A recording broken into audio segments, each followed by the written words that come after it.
Tammy this evening. Yeah, thank y'all. So we want to give Tammy a little round of applause.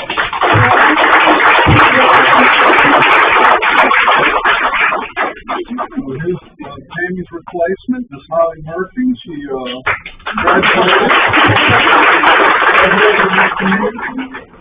She's worked over 25 years for the city of Millersville, but she resigned a few months ago, and she decided she was going to apply for our job. I can't remember how many, was it 51? 71. 71 applicants. 71 applicants. So, Holly got them. One thing that really helped Holly, she already had all of her certifications. 28. So, Tammy, she left Holly in pretty good shape. Yep. Tammy, want to make sure everybody here knows this. So, we had an audit. So, our audit came back perfect. Yep. I'm not sure what that number is, but there's no discrepancies or anything, and she was adamant about making sure everybody knew that when she left.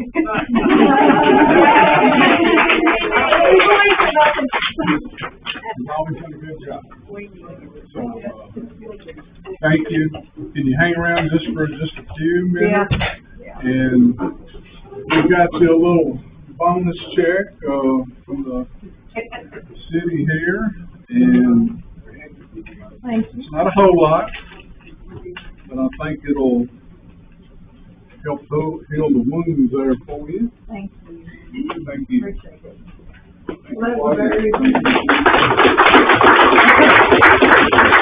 we're going to say the pledge of allegiance, and then we're going to open up the public hearing on the zoning change.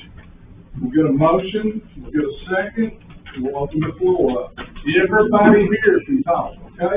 One at a time. So join me with the pledge of allegiance, please. I pledge allegiance to the flag of the United States of America and to the republic for which it stands, one nation, under God, indivisible, with liberty and justice for all. All right. Holly, if you'll read the ordinance. I'm not going to read it. Chip, read it.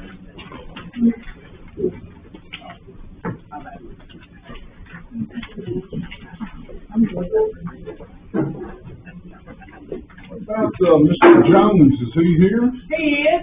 Him and his wife both. Hey, okay. He is. An ordinance, this is ordinance number 24-03, an ordinance to amend the current zoning ordinance of the city of Cross Plains, Tennessee by changing the zoning of certain territory. Be it ordained by the city of Cross Plains as follows. Section 1. In the ordinance book in the official zoning map located at Cross Plains City Hall, change zoning of northeasterly corporate city limits. Area location is 8576 Highway 25 East, Cross Plains, Tennessee. Property owned by Earl and Lisa Jones. Property currently zoned R1 low density residential, and rezone it to C2 general commercial.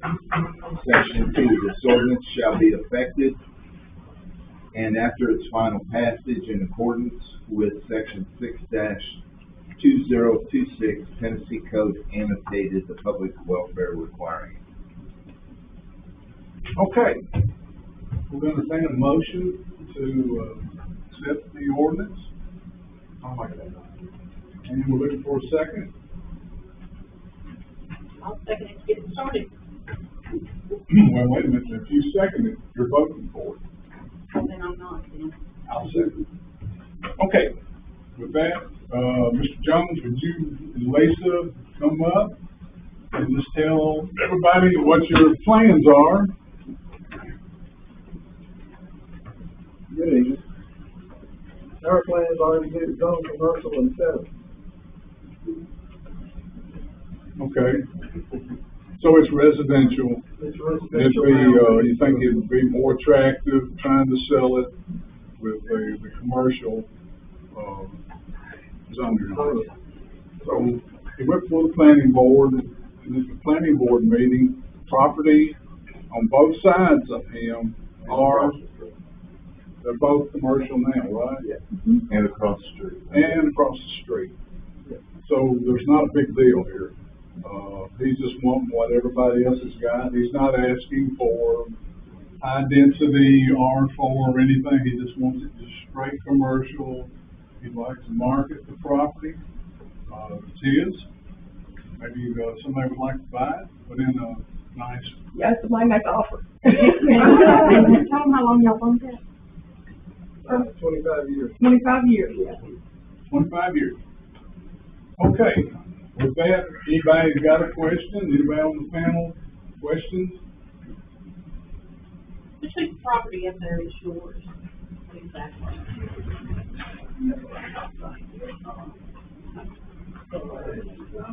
We're next to Mr. Rainwater property.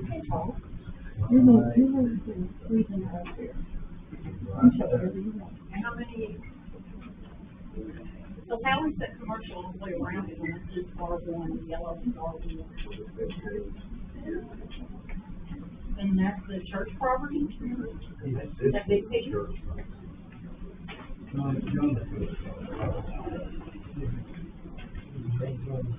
Y'all talk louder, they can't hear you.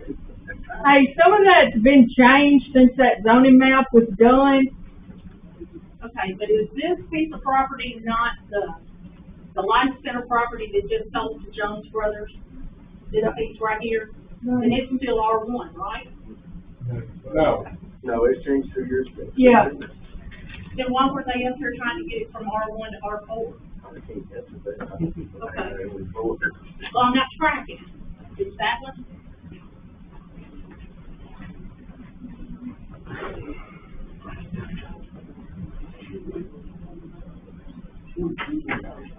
So is this yours?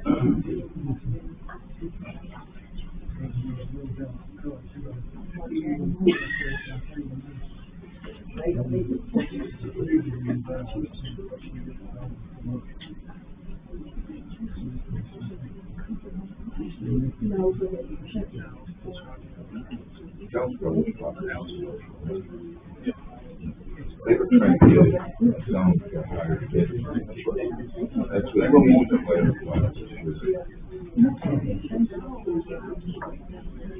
Hey, Sheriff, just for clarification, the Jones Brothers property is zoned commercial.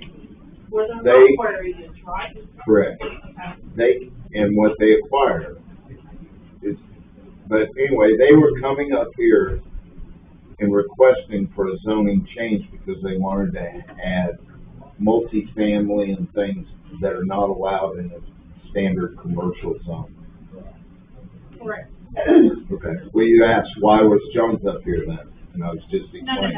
I was trying to figure out which piece was theirs because this map says this is still R1. And I thought that's what they were asking to go from R1 to R4. You're No, saying they're that's asking to go from commercial to R4. No. No, they weren't. Jones Brothers, Mhm. everything Jones Brothers owns is commercial. They own no residential.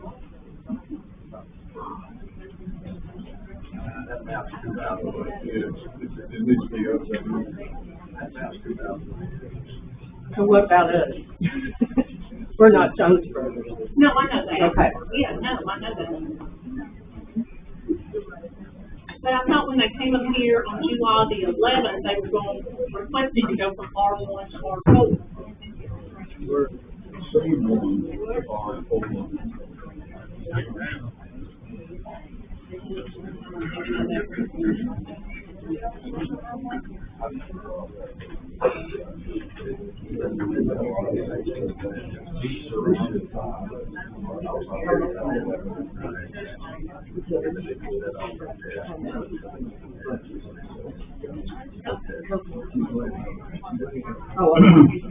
Yes, them would be.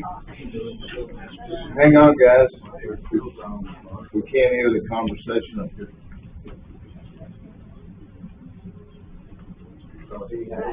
That whole 40 acres, From what I'm saying, yes. Yes, that's correct. It is. So these surrounded basically. for the residential lot right in the middle of all this motion.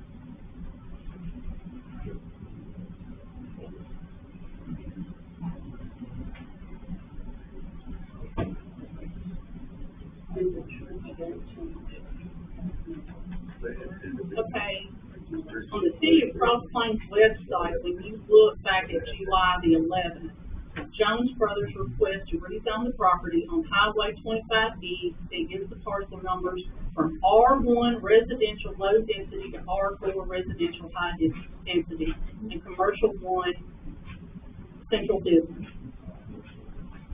That's what our agenda said. Okay. This is my vote.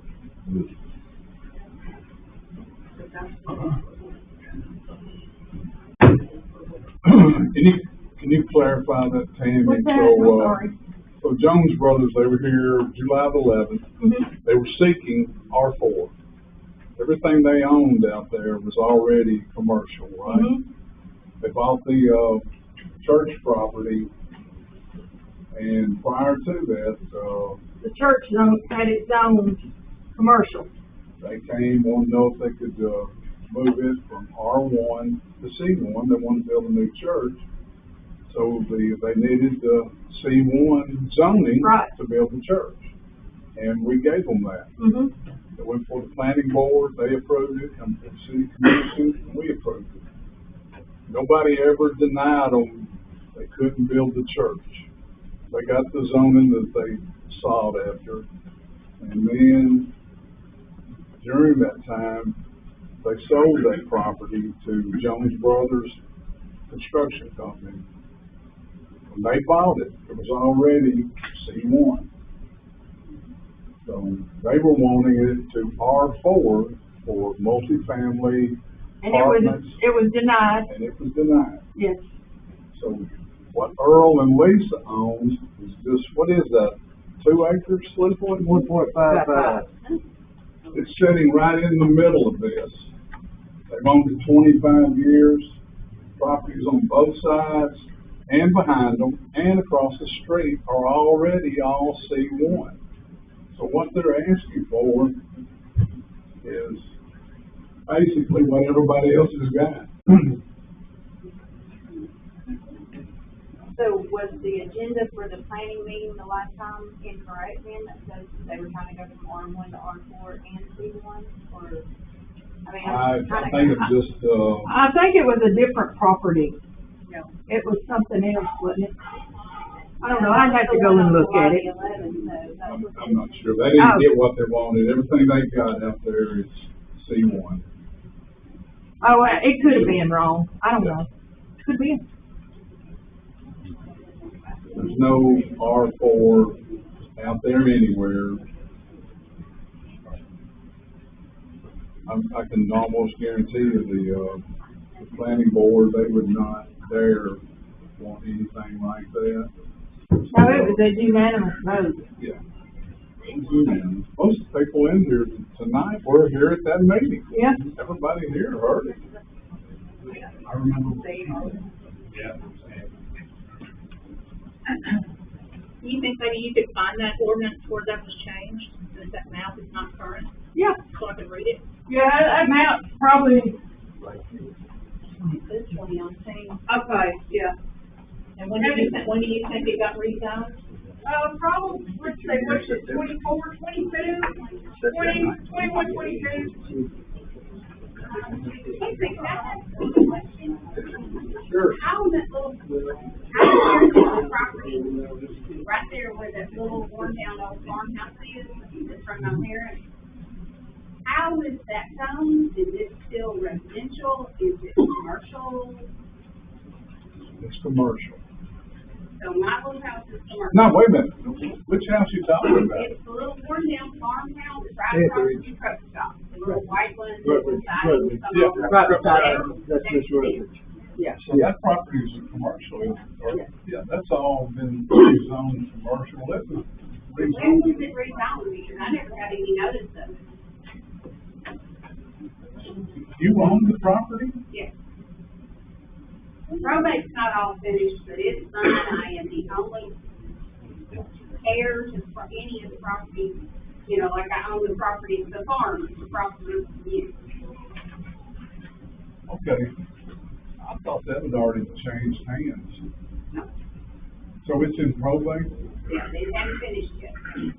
So how many, what's your lot size? I think it's right at an acre, maybe just over. So that joins up to you? Yeah, Yeah. on the interstate side. Well, Yeah. two acre lots. We got two lots up there. See, I didn't know that. I thought that that had already been sold. I know that's sale sign on it for years and then it went down. And nobody ever, they kept going. The highest bid they ever got was $20,000, which was less than what they paid for it in 1990. And so it never sold. The agent that had it, that had the big sign up, he decided to retire his license, so he's no longer selling real estate. It never sold, and it's sitting there waiting for me to decide what I want to do with it. And, you know, and if it was rezoned commercial, nothing ever came to the farm. I've been there for, in October, it'll be 6 years. But, you know, Daddy's been gone 7. Mother's was in a nursing home. She's been gone almost 4. I'm the only heir. I've never received anything that it got redone. I'm unaware of it. Evidently, it's not rezoned because we have to contact the owners. Most times, we don't rezone anything unless the owner requests that. We don't. Yeah, that's what I was thinking. So, hopefully she can find it in a moment and we can enlighten me. So what is your plan? Do you want to get it rezoned? We can do it tonight. I haven't decided. Okay. You know, it's one of those, I don't know what I want to do with it. I'm really kind of waiting to see what develops down there by the interstate. Because the taxes aren't that much, and if I sit on it another 10 years, it's only gonna be worth more. Sure. You do what you want to with it. You know, I mean, who knows? I may decide to rent the ground and let somebody build a store. I may decide to tear it down and build a house. I don't know yet. That's a good point. Yeah. I got too much else going on. That little piece is like, I just wanna know what's going on. There you go, ma'am. You're welcome. Hang on a minute. Yeah, okay. Yeah, I'll continue to. Kevin done all that. They would.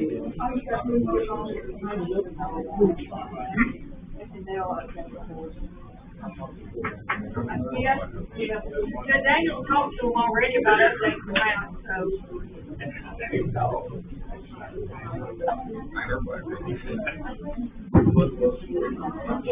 So for those of you in the audience, this is the ordinance 22-03. This is the ordinance, I'll just read it short. An ordinance to amend the current zoning ordinance of the city of Cross Plains, Tennessee by changing the zoning of certain territory be it ordained by the city of Cross Plains. Section 1, in the official ordinance book and the official zoning map located at Cross Plains City Hall, change zoning of 43.0 acres at the northeasterly corporate limits, latitude, longitude, it's got all that here. Location, State Highway 25 East, property owned by Life Center Church.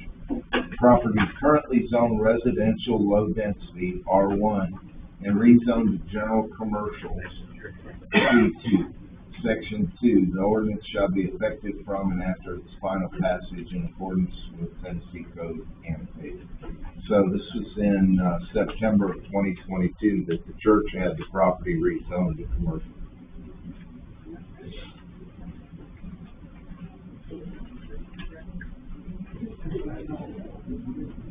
Then they sold it to Jones Brothers Construction.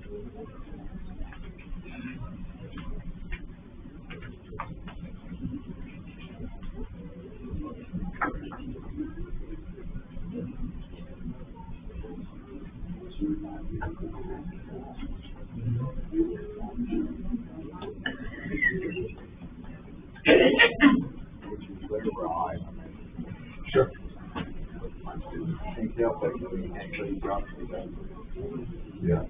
But you did, but. Right.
I haven't been one. Probably. Yeah.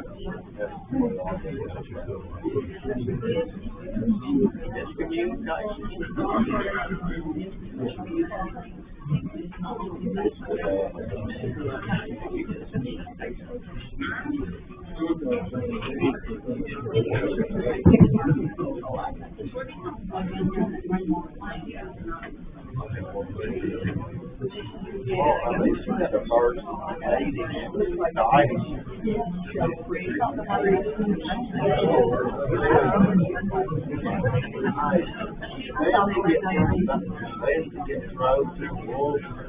I worked bad for a few years.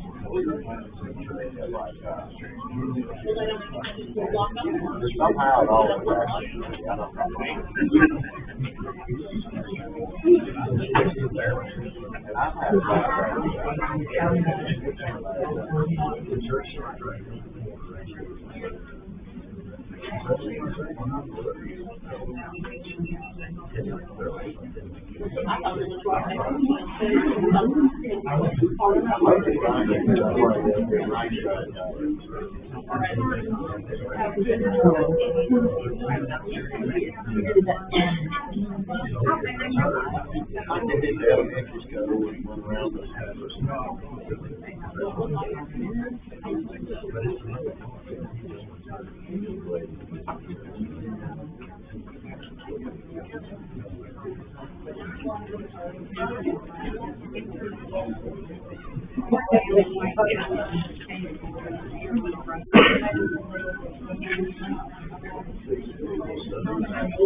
I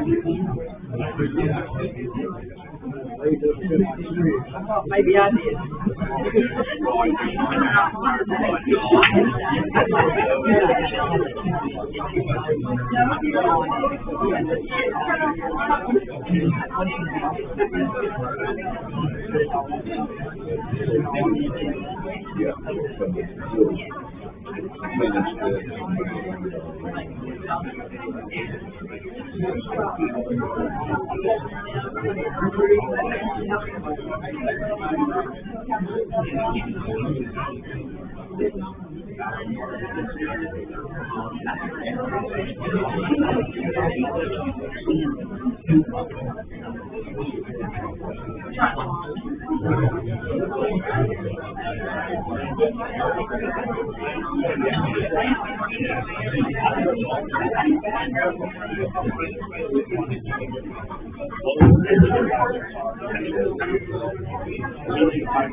So we can't that. So, anyway, we're back in session, okay? Just a little clarification. This was, something we weren't intending on.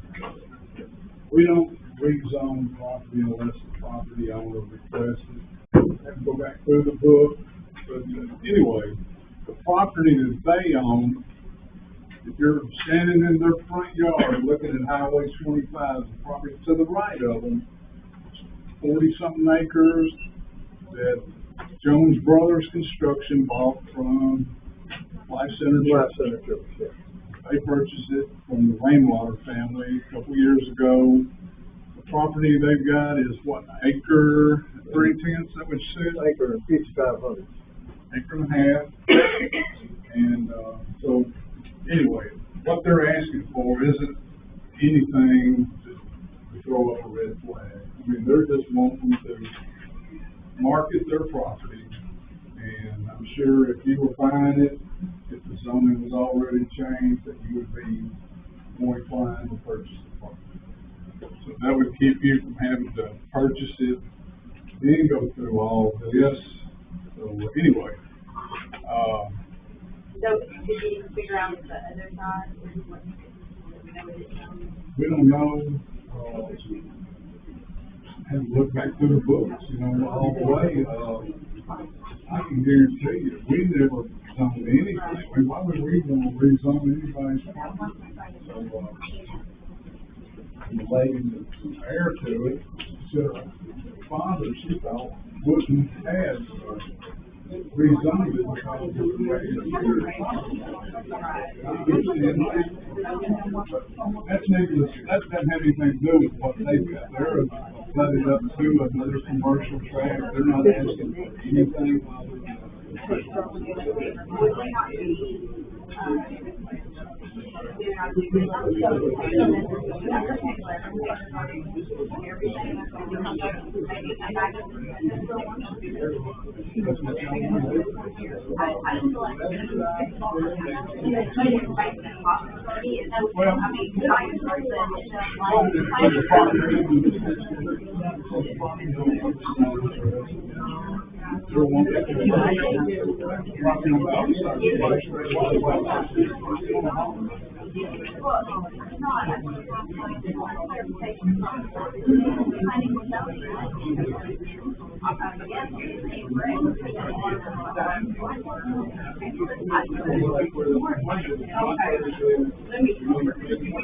Quiet, please. Folks, we can be quiet again, please, so we can hear the conversation. Thank you.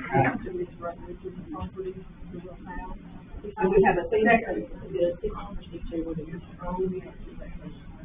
So you've got another piece of property? Yeah, we got Yeah, that. there's two pieces, right. And One of then them's we have- already commercial? Yeah. And then our second, there we go, parcel, is 1.55, which is between our first property and the Jones Brothers property. And that's the 1.55 that we're trying to get some commercial. So we still have nothing to do with Mr. Russell's shit over there. He has this property, 1.95, this property, whatever it is, 1.55. We would like to do one, and then Jones Brothers on the other side. Does that make sense?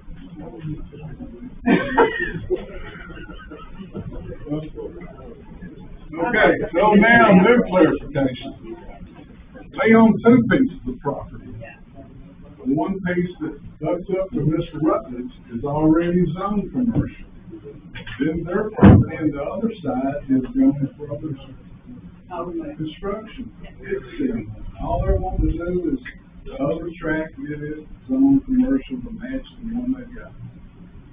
We'll handle Mr. Rutledge, as soon as we can get some clarification. So just for the,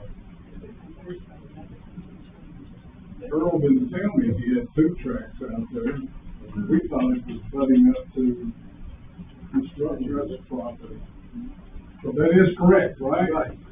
The one that's next to Ms. Rutledge is already commercial, and then we have one between it and the Jones Brothers. Okay.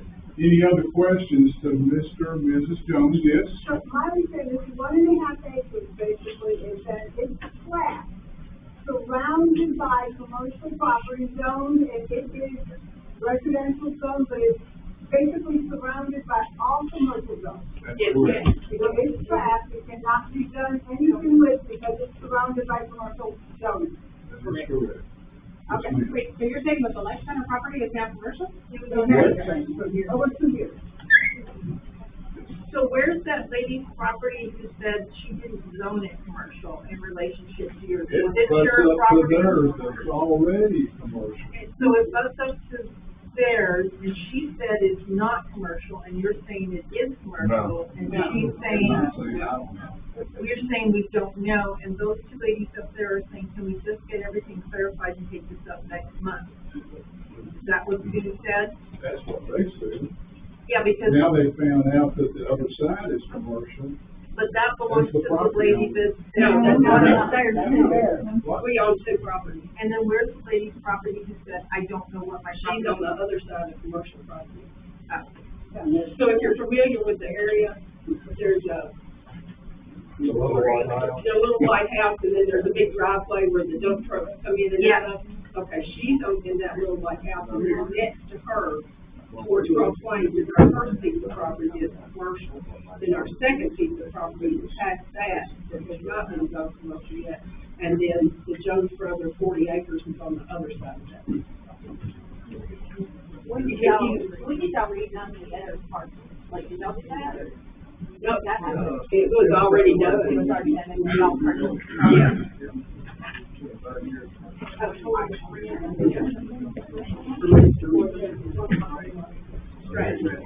Yes, sir. Can somebody tell where the property that was on the agenda last month, the one that Jones Brothers was in here trying to get rezoned, where is that in relation to the property that you're referencing? Right next to it. Okay. Towards rainwater and behind. So, so if you come off the hill, the Rainwater Hill, and there's a church sign there, Yes. and then there's a stake, and then our property is that stake, right, coming right down from the Rainwater Hill. The white post. So your property faces the road. Yes, sir.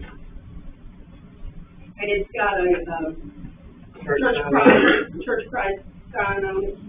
I thought Wilson.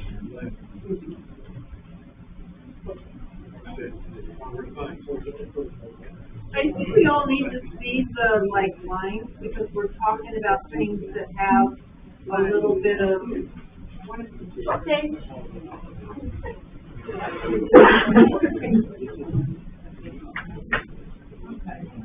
This little square right here, that's our first piece of property. And that is a commercial. That's, yeah,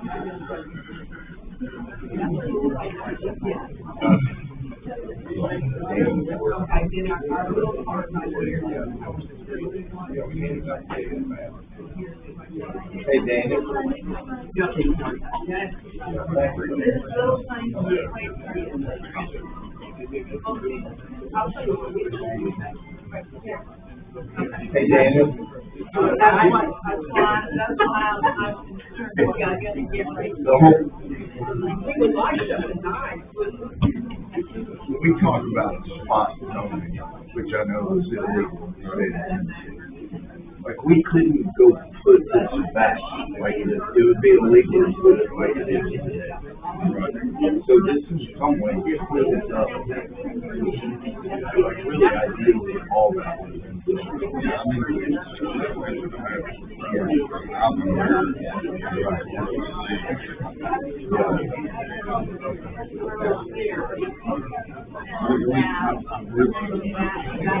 Yeah, whatever it costs. Well, I haven't been solved for it. I can do it. I just think it is the.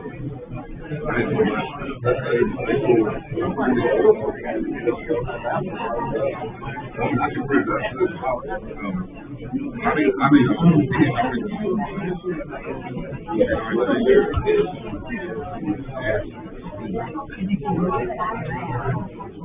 Oh, yeah.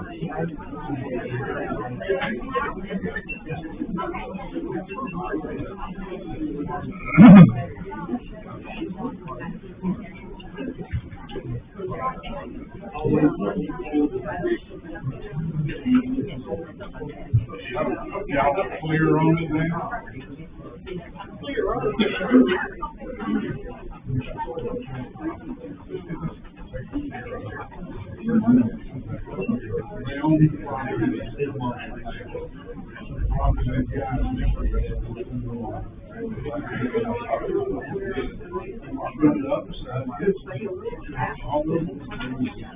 Make it all I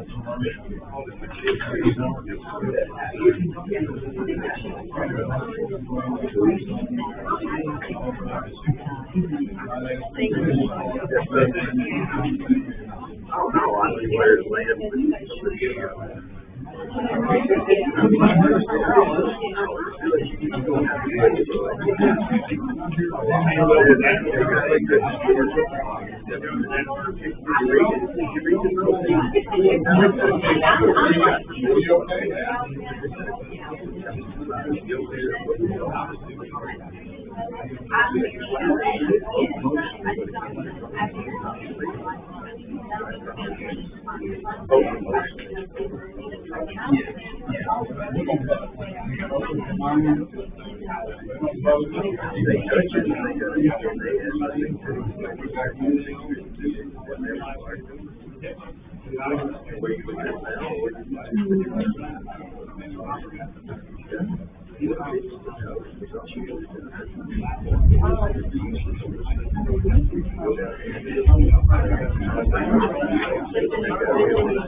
All right, folks, we're back in session.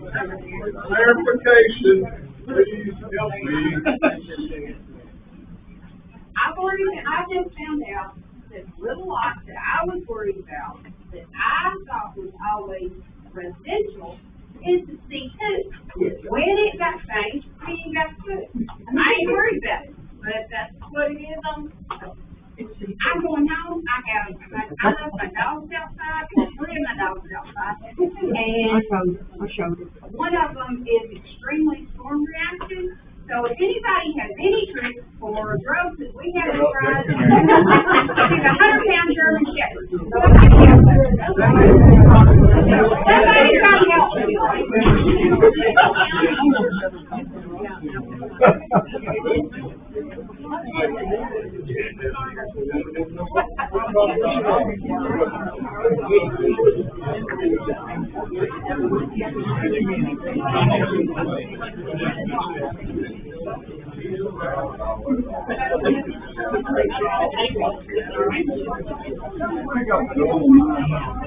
I do.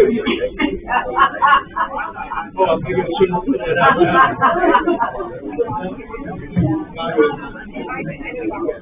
Oh, I'll let you. You want to go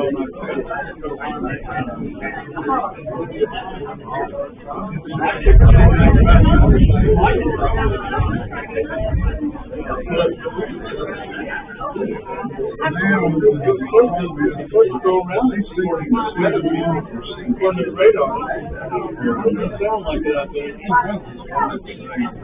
Oh, well, maybe it's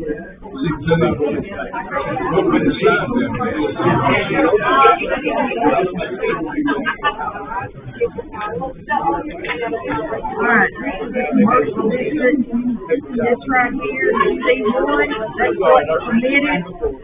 It's over here, and then C2 is right here. This is what's permitted, and everything under C1 is permitted in C2. All this is permitted in C1. Hang on. I'm looking.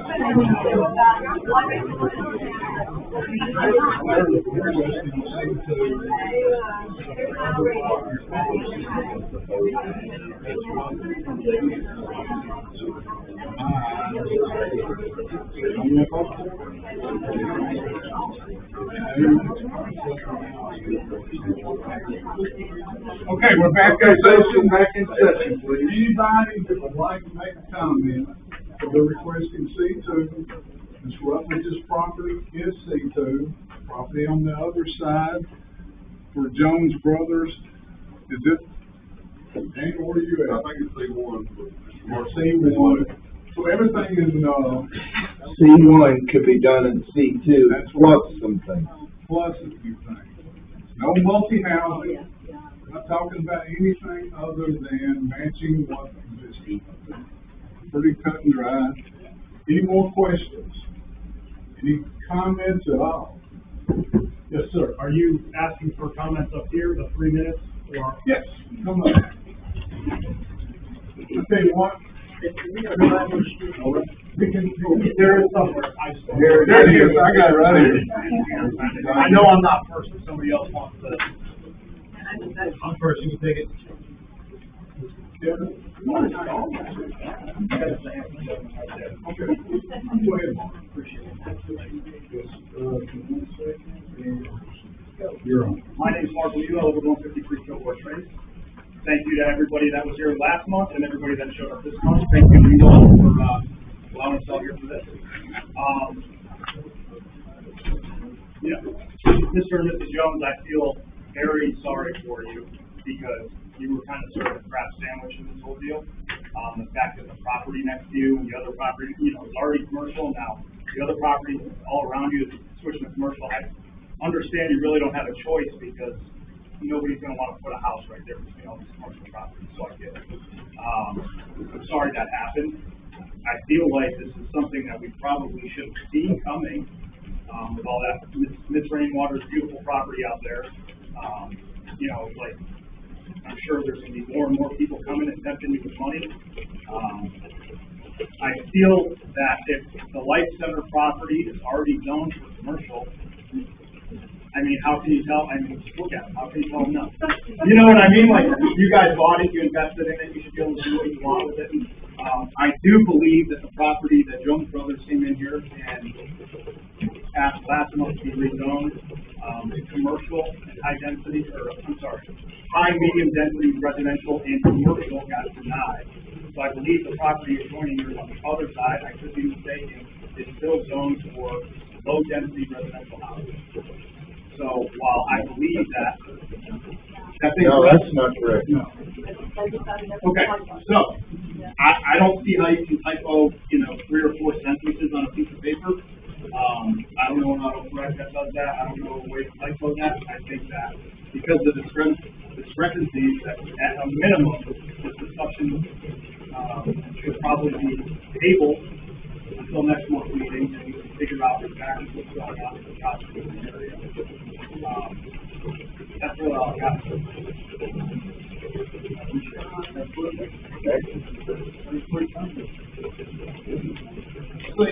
Kevin? All right, good evening, everybody. Introduce myself really quick. My name is Kevin McCaffrey. I'm 4057 Justin Garage. Who's actually let me in the former New York State police officer. I was scared about people like moved into sibling them, White Town. The only person I work with in New York, I wanted to do that. Again, I agree with Mark.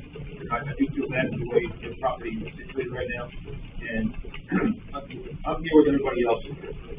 It's obvious that somebody is trying to buy this property because somebody wants to build something. Right? That's just like you had 25 years here, a nice quiet town, a great place to live. The people of the Crosslands, they're not foolish. I'm not saying you're trying to pull you over anywhere you drive, but we're all afraid that it's going to turn into something in a place that we don't want to live. We don't want to live in Hendersonville or White House in Nashville. That's why we're all nervous about that. So again, I do feel bad about the way your property is zoned, and it is rough, but I understand everyone else's concern here. And it was also slightly concerning with the giant discrepancy between how it was zoned last week from R1, now this week it was commercial to R4. So I agree. I feel like this should all be worked out before the final decision is made on this. That's really all I have here. I'm glad to be here. Great town. I want to stay that way. So, thank you. Appreciate it. I have a question. Could you explain the difference between C1 and C2? Sure can. Just have the book. Sir, is there a place we can find that if we needed to read it on our own? We can make you a copy. Okay. I appreciate that. So,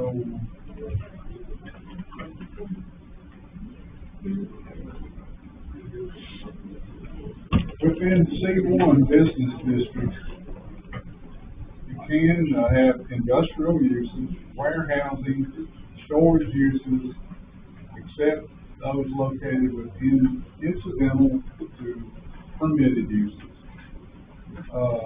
Automobile, wrecking, goes on and on.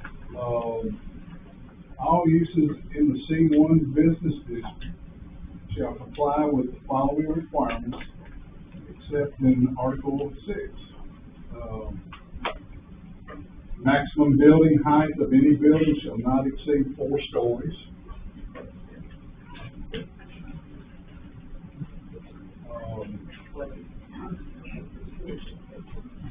Educational services, community facilities, automotive sales, automotive repair, amusement services, movie theaters, and such. General businesses services include telephone exchanges and relay towers, general personal services, professional services, medical, insurance, wholesale sales, hotels, boarding houses, churches. Signs and ordinances fall under a different little area right there. With, the uses that are prohibited in there are industrial, warehousing, automobile, wrecking, a lot of things that are not specifically permitted, or basically it's just any commercial business, retail stores, hotel, restaurants. And C2,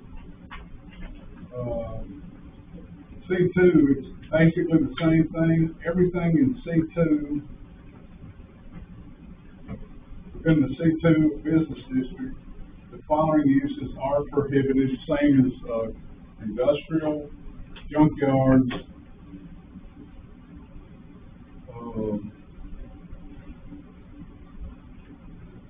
I think everything in, if I'm correct, everything in C2 will allow everything that's in C1, right? Yeah, plus whatever. Yeah, is. in the C1, generally what you have inside the city limits, and then C2 is kind of outside the city limits. That's kind of what, You know, I mean, right, what you see inside of our city, like it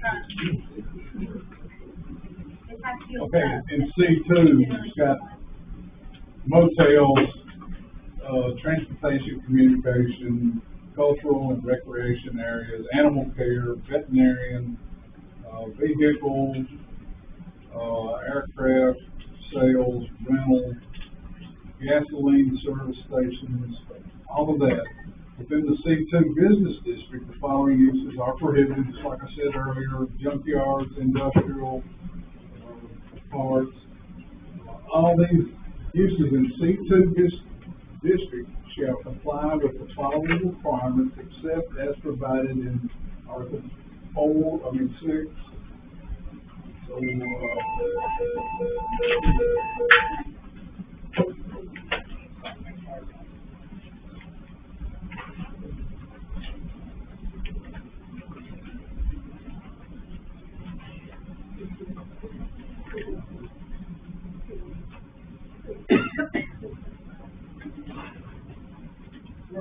where you at, Daniel? You in here?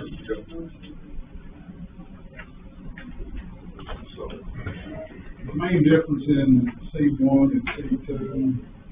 So C2, you can do anything in C1 plus.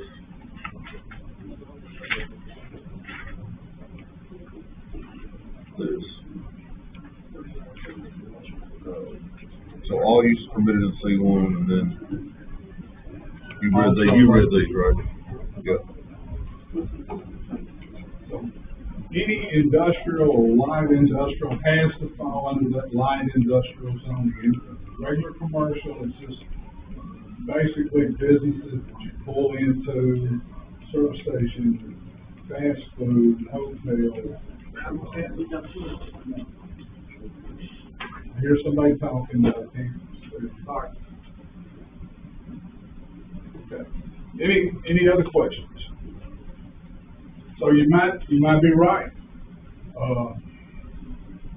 Just put it all in a nutshell.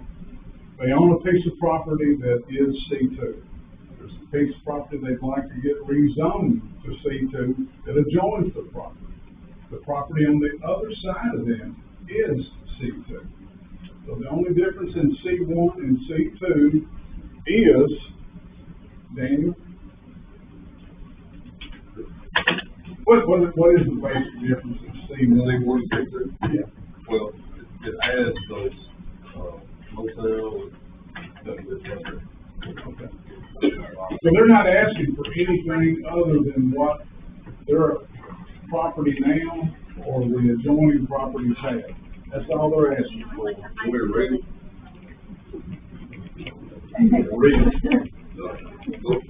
So this is C2, Right, And because what they're everything C1 as well as schools, transportation, communication, business services, cultural and recreation services, contract construction services, animal care and veterinary services, transit, habitation, vehicular, marine craft, aircraft, and electric equipment sales, rental and delivery.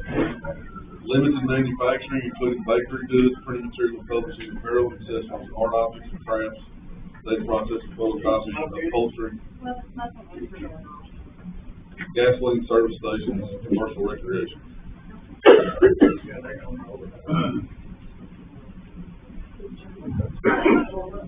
Doesn't C2 have to do with like the height of buildings too? Where Well, they C1 both is have, building size, restrictions. like in the city, we don't have small buildings, but like on the interstate, would be more likely to be C2 because you could see like a hotel or something taller by the interstate. Whereas in here, so the other property is C1. C2 height is 50 feet. Right here in town. Actually, they're both 50 feet, C1 and C2.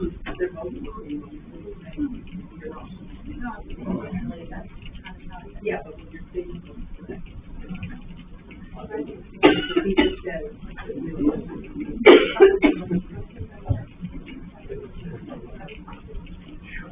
Okay, any other questions or comments?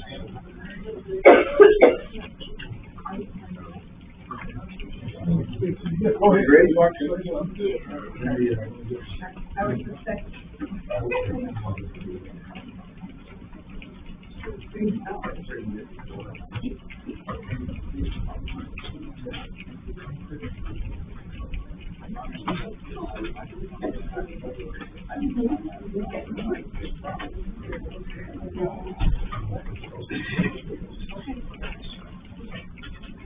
Hi, I'm Diana Coca-Russell. I live at 7128 Dodger Lane.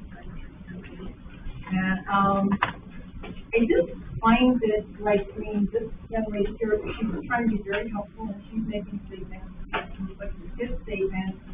And everybody here is really interested in knowing where it's at. And that was very helpful. They showed me where it is. If you drive up Dogwood Lane, I'm looking at their property. So I think, you know, if I read off my route, and this whole thing about C1, C2, and it's just like, you know, having, I mean, how many confused that having a church as opposed to all this other stuff that's listed that's using C2 very differently. And do we have any influence on the city? I mean, just because we live here, I mean, does stuff just happen without like having input or influence? I'm just kind of wondering. I don't know C1, C2, that's not what I do. I do charts. So, and I am an artist, so I do charts. But I really feel that we've got a sincerely interested community that everybody seems to have different areas of expertise in what's going on. And I think these two ladies up here have said maybe we can wait a month. Is there something pressing for why it has to be done this month? So would it negatively impact you? Because I don't want it to. Would it negatively impact you if we had to wait a month so we could understand this is C1, C2, where everything is? I mean, you guys pointed it out to me, but there's a lot of That's whatever the family decides. If they do it, settle it tonight, because I just wanted to know if it was going to be a negative impact for you if we had to wait on one.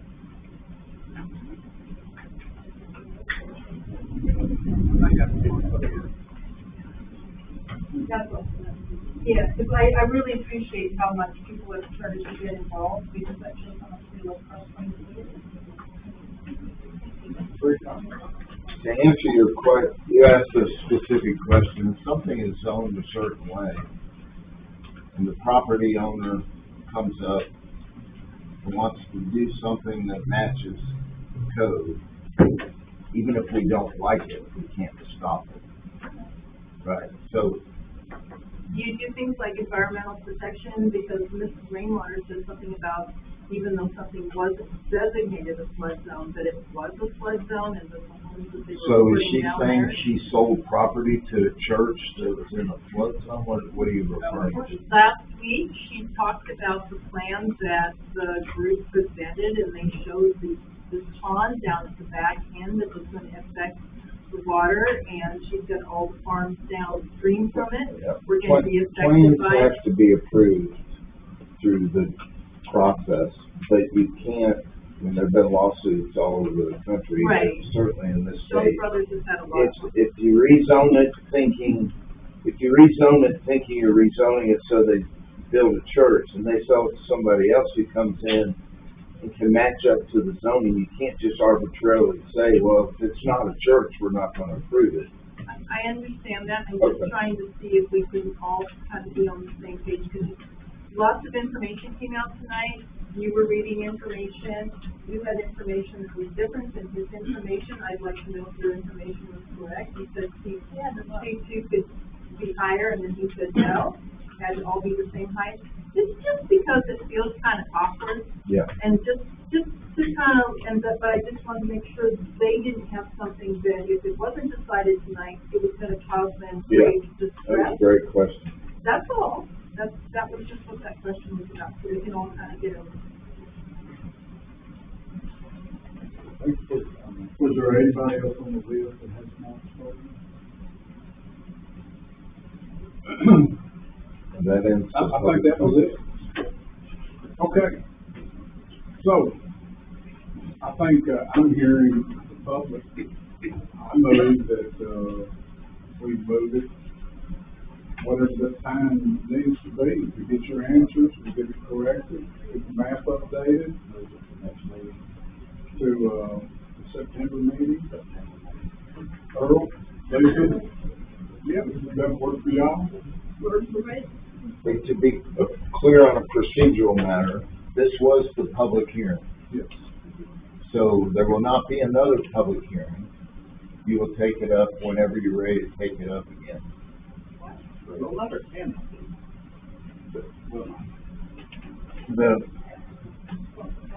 I'm not gonna get hung up on words. There is, by statute, there's a requirement for a public hearing.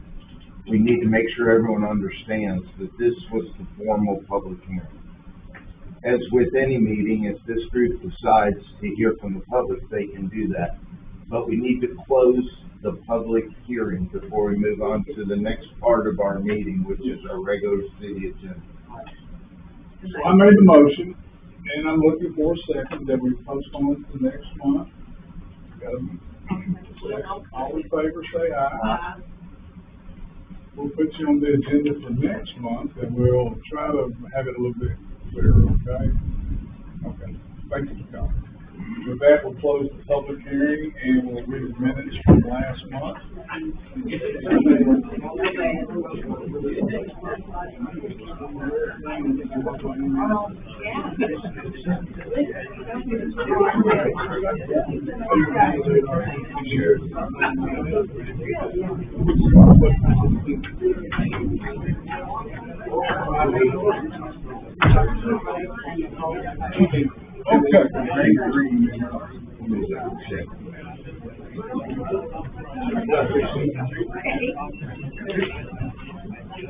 We had 2 meetings in June, and 9 in July.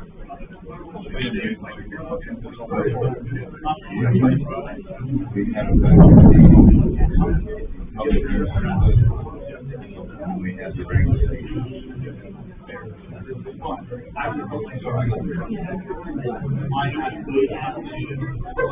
Okay, if you kind of bear with us, we're gonna move right on, so if you, need a discussion, please take it outside. All right, folks, get back in session, okay? Take it outside, so we can talk to you. These budgets are not part of the next meeting, y'all want, carry it outside, or you more. If it's raining or something, you can go out this way to the old police bay, you Or you can can stop stay for out this there. meeting. but, give us a few minutes here to get through this. Playing pretty good, isn't it? Yes. You're welcome to go out that way, you stand out there and communicate, and, see how much stands. Okay, we will see how. Here's, we had 2 meetings in June, we did not meet in July. One was the public hearing for the budget, so I'm gonna read you those minutes first. I'm not sure if anyone remembers that was probably the first meeting. Like that in June. Cross Plains City Commission met on Thursday, June 6, 2024, for a public hearing to read the 24-25 fiscal year budget. Those present were Mayor Barry Faulkner, Vice Mayor Sam Hastings, Commissioner Marlene Graves, Commissioner Sherry Johnson, Commissioner Jason Young, City Manager Chip Hellman, and City Recorder Tammy Cody. City Manager Chip Hellman presented the 2024-25 fiscal year budget to the public and the City Commission. There were some concerns with the pay scale for employees. Commissioner Sherry Johnson had concerns that the police chief had a greater percentage increase in his pay scale than other employees. Mayor Faulkner made a motion to increase the pay raise for the police chief from $77,500 to $81,000 to stay comparable with other departments in the area. Motion seconded by Vice Mayor Sam Hastings. All in favor. Commissioner Jason Young made a motion to increase city judge salary from $6,000 to $9,000. Motion seconded by Vice Mayor Sam Hastings. All in favor, with Commissioner Sherry Johnson abstaining due to family ties. Mayor Faulkner made a motion to donate $5,000 to the Cross Plains Heritage Commission. Motion seconded by Vice Mayor Sam Hastings. All in favor. Commissioner Marlene Graves asked City Manager Hellman why the building inspector's pay rate did not increase. City Manager stated that due to the decline in building permits, he did not give the raise. They could make a motion to increase and he would change. There is no motion. Vice Mayor Hastings asked Park Director Kenny Swan about the needs for the park and the pond liner for the new park. Parks Director Swan informed the Commission that he has not requested any bids for a liner, but would do so with the approval of the Commission. Motion made by Vice Mayor Hastings to have Parks Director Kenny Swan give bids on adding a liner to the pond on the city park property at the Sanders Farm. Motion seconded by Commissioner Jason Young. All in favor. Questions were raised concerning the $30,000 to be used at the park for the junior pro football field. Commissioner Marlene Graves made a motion to remove the $30,000 from the line item junior pro football field and not do the field. Commissioner Sherry Johnson seconded. Mayor Faulkner voted nay, stating the need to complete the field and help junior pro football with their request. They have already spent $25,000 getting dirt hauled in for a field, and they will complete the field with other items needed for the project. Vice Mayor Hastings voting nay. Commissioner Jason Young voting nay. Motion made by Commissioner Graves failed. $30,000 will remain in the budget to help the cost of completing the football field. Mayor Faulkner made a motion to get rebids on the plank fence at the property Sanders Farm. Motion seconded by Vice Mayor Sam Hastings. All in favor. Parks Director Kenny Swan also informed the Commission on the need to sustain both barns at the park, the barn on Sanders property and the stage barn.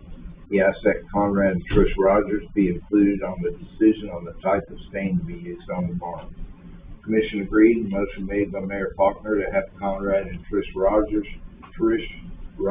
make a decision on the color and the stain for both barns. Motion seconded by Commissioner Jason Young. All in favor. Motion made by Vice Mayor Sam Hastings to accept final reading of 2024-25 fiscal year budget. Motion seconded by Commissioner Jason Young. Mayor Faulkner voting yea. Commissioner Sherry Johnson voting yea. Commissioner Marlene Graves voting yea. All in favor. Motion carries. Comments from the public were addressed. Motion to adjourn. All in favor. So those are the minutes of the public hearing for the budget. Let me get those approved. So, any questions or comments about those minutes? Well, I do. I don't remember that we discussed the fence and what we were gonna do about the fence, but I don't remember ever voting on the fence that we were gonna give more bids. Well, I can remember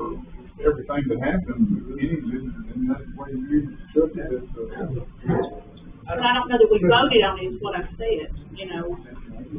I know we discussed it, I mean, there was a whole lot of discussion that went on, but I don't believe that there was a vote about the minutes, it was just kind of decided. I don't remember if there was a vote. What I took from that, there was a vote or not, was skipped over the information. I understand that. And I got one. Yeah, and I understand that, Yeah. but I just, But there I was- questioned that all in favor that we voted. So is on the, that. I had that same question, I don't remember voting for that either. I Okay. put that on my, but it, I think what we it more said, minutes was, yeah, I mean, that was the discussion, but I don't know that we voted on that. There was some confusion on, Yeah. recommend concrete, dried on, what kind of material? well, what we talked about was that when we got the first budget, that we didn't feel like it was apples to apples for our department. That some was driving, some, we were learning about 50. I'm not arguing that. Right. Yeah. So in that, we talked about, from Vicky was involved in that, Conrad was involved in that, about putting the bids back out and being more specific about what we wanted as far as round post driven, what types of nails. And whether we had a vote or not, I honestly don't remember. But I do know that I left the meeting with the impression that I was supposed to secure the meeting. And I So, get that, and I Yeah, I get that, just you know, tell you. I mean, I'm not arguing that, I mean, no, but I don't think we did a vote on that at all. okay, Yeah. so let's figure out where that part is. We can change the minutes before you approve them. Hang on, I'm looking for it.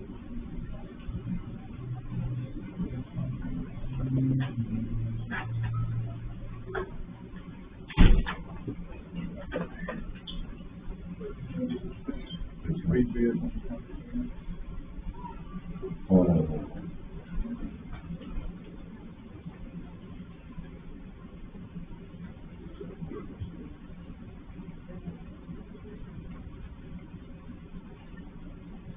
I'm very sorry, I'm struggling with it. It's right up down 30,000. Mayor Faulkner made a motion to get rebid on the 25th of the property of Sanders Farm, motion seconded by Sam Hastings. Okay, It's right so up that there. line, those next sentences can be removed from these minutes. I mean, I don't care if there was, if I could, there was an open discussion about getting rebids for the fence. I mean, I'm not gonna put that in there. Well, and what, that's not, I forget what you're saying. What you're doing at this point is, you're saying, okay, we're gonna accept the original bid that I think we all felt like Fort Addison, or we're gonna do the. They were similar. I mean, you didn't Yeah, ask for they the were similar wood, Right. how they were gonna put them ground. Exactly, we didn't know it's possible There to was find. too much confusion there. Okay, so I'll just put, yeah, I won't. Sure. Holly will, but just change, I'm removing those lines, I'll give this to you. There was an open discussion regarding getting new bids on the fence. Is it fair to say that I was asked to do that, not just so for clarification? I think to be clear, if we can get bids anytime, we just can't spend any money. So it could be as simple as me just asking you to go get bids. As city manager, I can ask you to do that. But in this case, I mean, if we want to say, there was an open discussion, Parks Director was asked to get new bids. That's okay. You got to reword it then. Yeah.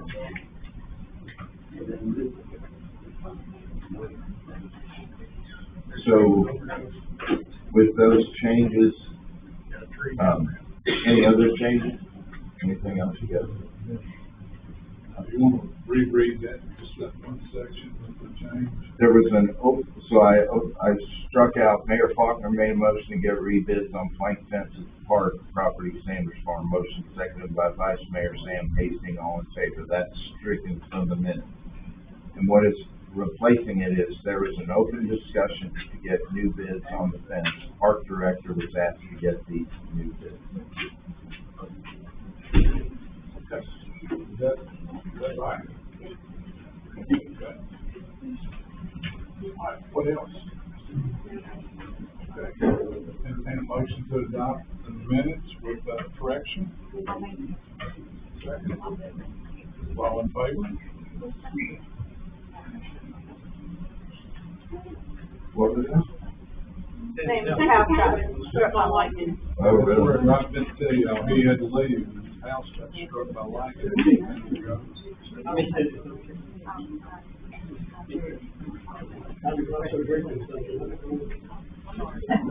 Right, here's the minutes for the next meeting we had. Still on June sixth. Cross Plains City Commission met on Thursday, June 6, 2024, at 7 p.m. at Cross Plains City Hall. Those present were Mayor Barry Faulkner, Vice Mayor Sam Hastings, Commissioner Marlene Graves, Commissioner Sherry Johnson, Commissioner Jason Young, City Manager Chip Hellman, and City Recorder Tammy Covington. Mayor Faulkner welcomed the delegation and called the meeting to order. Minutes from the May 2nd, 2024 meeting were read. There were no additions or corrections. Motion made to have minutes stand as read. All in favor. Financial report was given. Motion made by Vice Mayor Hastings to move $75,000 to a general spending CD. Motion seconded by Mayor Faulkner. All in favor. Ordinance 24-02. Ordinance reading will be read at August 1st meeting. Ordinance 24-3, rezoning of 8576 Highway 25 East, Cross Plains 37049, was read. Motion made by Vice Mayor Sam Hastings to approve Ordinance 24-03 on its first reading. Motion seconded by Commissioner Jason Young. All in favor. Mayor Faulkner gave the police and fire department reports. Police answered 47 calls and fire answered 92 calls. 27 inside the city limits, 65 outside. City manager Hellman gave the city manager a report. He informed the commission that the city has received bids for paving the walking trail at Kilgore Park. The lowest bid was for tar and chip of $75,000 and $191,450 for paving. Tommy Jackson will need to install new culverts before paving. Discussion will resume on August 1st meeting. City Manager Chip Hellman also informed the commission that patrol car and other items will be sold on gov deals. Under new business, Commissioner Sherry Johnson addressed the commission with concerns regarding the fire department ISO rating. She has received many calls from the local residents regarding the rating increase. Fire Chief Tommy Jackson explained to the commission the reason for the increase in the ISO rating. The lack of firemen and the lack of water in certain areas is the cause for the increase. Commissioner Johnson and Fire Chief Jackson will work together in trying to address the problem. Base Stubblefield addressed the commission, informed them that the Bluegrass Festival was the best one to date. She thanked the commission for the installation of the new restrooms and the barn makeover. It was noticed and appreciated by all those in attendance. City manager informed the commission that City Recorder Tammy Covington has resigned as city recorder and has taken a job with a private company. Motion to adjourn. Okay. For a motion to accept the minutes from the regular call stated June 6th meeting. Thank y'all. All in favor? Okay, let's see here. Financial report, where we at there? $156,000 in the general fund, $125,000 plus in the fire fund, and then our CDs total almost $1 million, 900 and I'll get you the exact number. How come we didn't get our, like, line item financials this time? That's a great question. I guess because we didn't have a city recorder to print them out. So we'll have to forego. I mean, her first day was Monday, so And she did mention it, and to be honest, I completely forgot about it, so that's on me. I let it fly. So we'll have to go forego the reading of the financial report. Okay. Make a motion then to forego the financial report this month. Second. Okay, we're all in favor. So, Something she could email to us so we could look over it, or is it have to be done in an open meeting like this? Now, there's no reason why she couldn't email it. I think, Chip and Holly have spoke, and, I think they want to do a new format from now on. So you can get all that prior to the meeting. And, is that right? Yeah, I'd like to see about, I've talked with someone about the city's website, possibly posting the agenda and the packets and everything on the website, so, and then the minutes, so everybody can see it. While we're on that subject, which I think is great, we get everything in advance and published. But things like reading long ordinances, reading minutes, that's not done by most government entities. I chair the Collection Service Board and have for about 10 years for the state of Tennessee. We never read the minutes, but everyone's given a copy in advance, and we ask, does anyone have any changes to the minutes? And checking around, none of the municipalities, like in Robertson County, you don't read, and you don't read ordinances. So like the stormwater ordinance, you be given that in advance, you can read it, and we'll have time for discussion. But when it comes to move on it, the caption, the heading is read, but not 30 pages of ordinance. And that's the way kind of everyone else is. Yeah. And so I'm checking with Russell Freeman to see if we have to pass an ordinance to do that. So that's where we are on that. But the goal is to get you guys in your hands copies of everything in advance of the meeting, so these meetings will go quicker. Talking like a week in advance, or the hours in advance? We haven't set a standard, which is, Our meetings were on Tuesday, so we emailed the packet, the entire packet to all the city commissioners on Friday afternoon before we closed.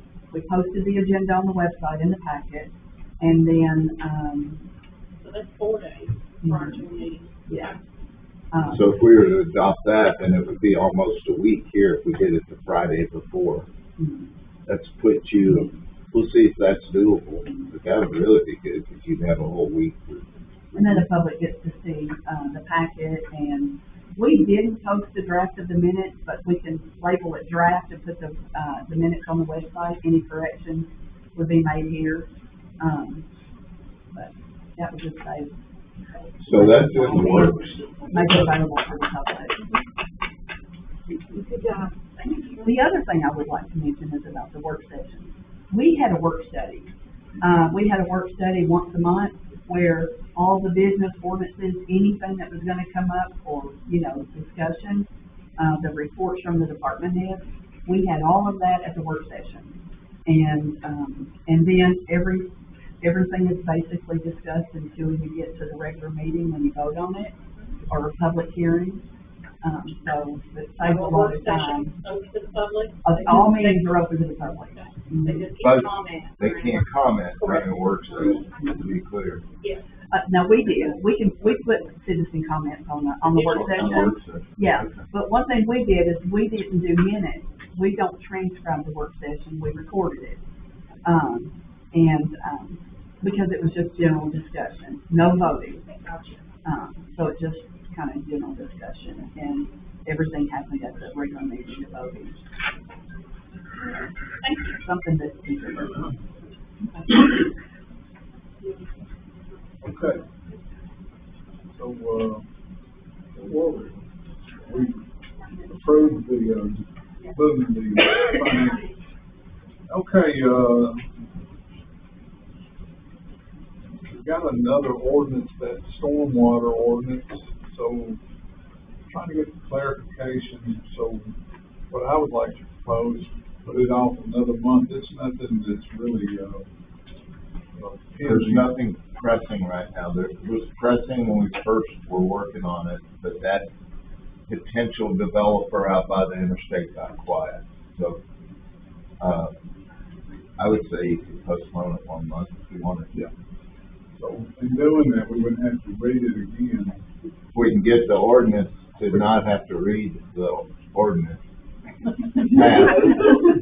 Before it's time to 45 minutes last time to read it. What developer, Sorry? what developer were you talking about? The property on the other side of the interstate, the, what's the name? I got it. Like that, yeah. Yeah, I got Yeah. it. They had inquired about our stormwater ordinance and we don't have one. And so our engineer said, you better get one. And so we kind of fast tracked it, but then as we read it, we sent it back to our engineers for some adjustments. It's ready to be passed now. The latest approved by MCAS. They Yeah. actually voted. Our attorney approved it. Yeah. So we'll put it For next on month. the, Cross Plains website, and everybody can read it. It's very interesting. Yeah. Okay, so with that, I make a motion that we postpone it to next month. Looking for a second. All in favor? Okay. Permits for rally, Hearts and Hands Mission Team, they wanna have a four-way stop. Is anybody here representing them? I have no idea who they are. Does anybody here know anything about them? Repeat the name, please. Hearts and Hands Mission Team. I don't know what church or synagogue they're representing. I have the information on the post-it note. Apparently they called in and called the team. She just had to put it on the agenda. Who was the person, do you know? I don't remember the name. I have it. So we sort of set some standards about that, right? It has to be a Cross Plains organization. You can't come here from White House and roadblock. They collect funds and then they, it's for disaster relief, like clothes. So it's kind of like a Red Cross, but different organization. That's Hearts and Hands.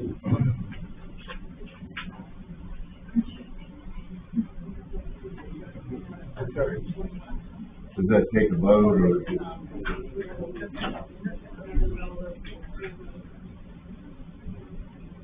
So, do you know of them, Alyssa? It's the same one, they collect, like clothes and essentials for people during disaster relief. They'll go and they distribute stuff like that, so like the flags. They would have taken stuff to them, essentials, water, whatever they have. They wanna do it September the 7th, so we'll be meeting on September 5th. Why don't we wait till September 5th and vote? Find out a little more info. Kenny, can you follow up on that? Yes. Okay.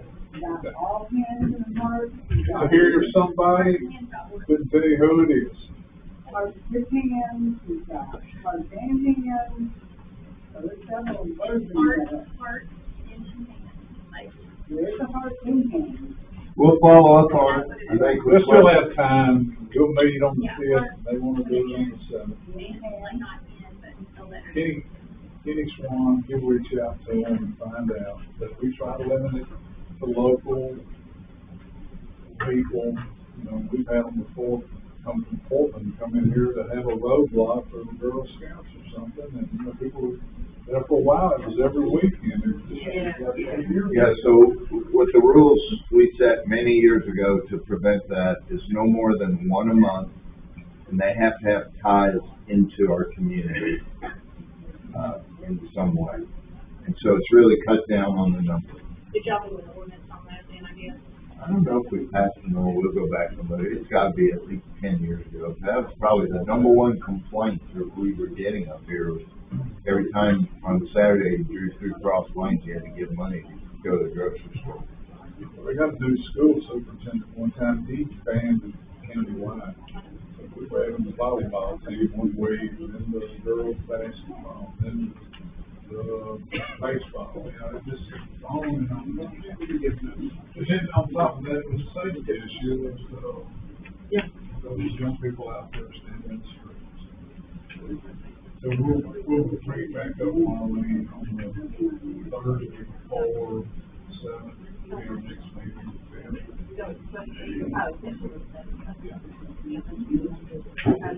Okay, moving right along.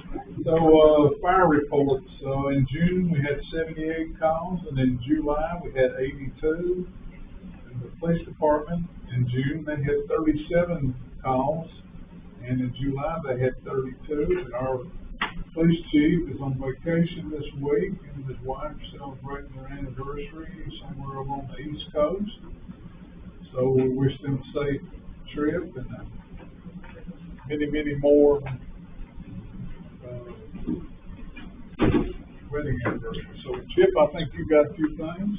I've got a bunch of things, but I'll go as fast as I can. Tommy and Sherry have met. Tommy and I, of course, have met a lot about ISO rating.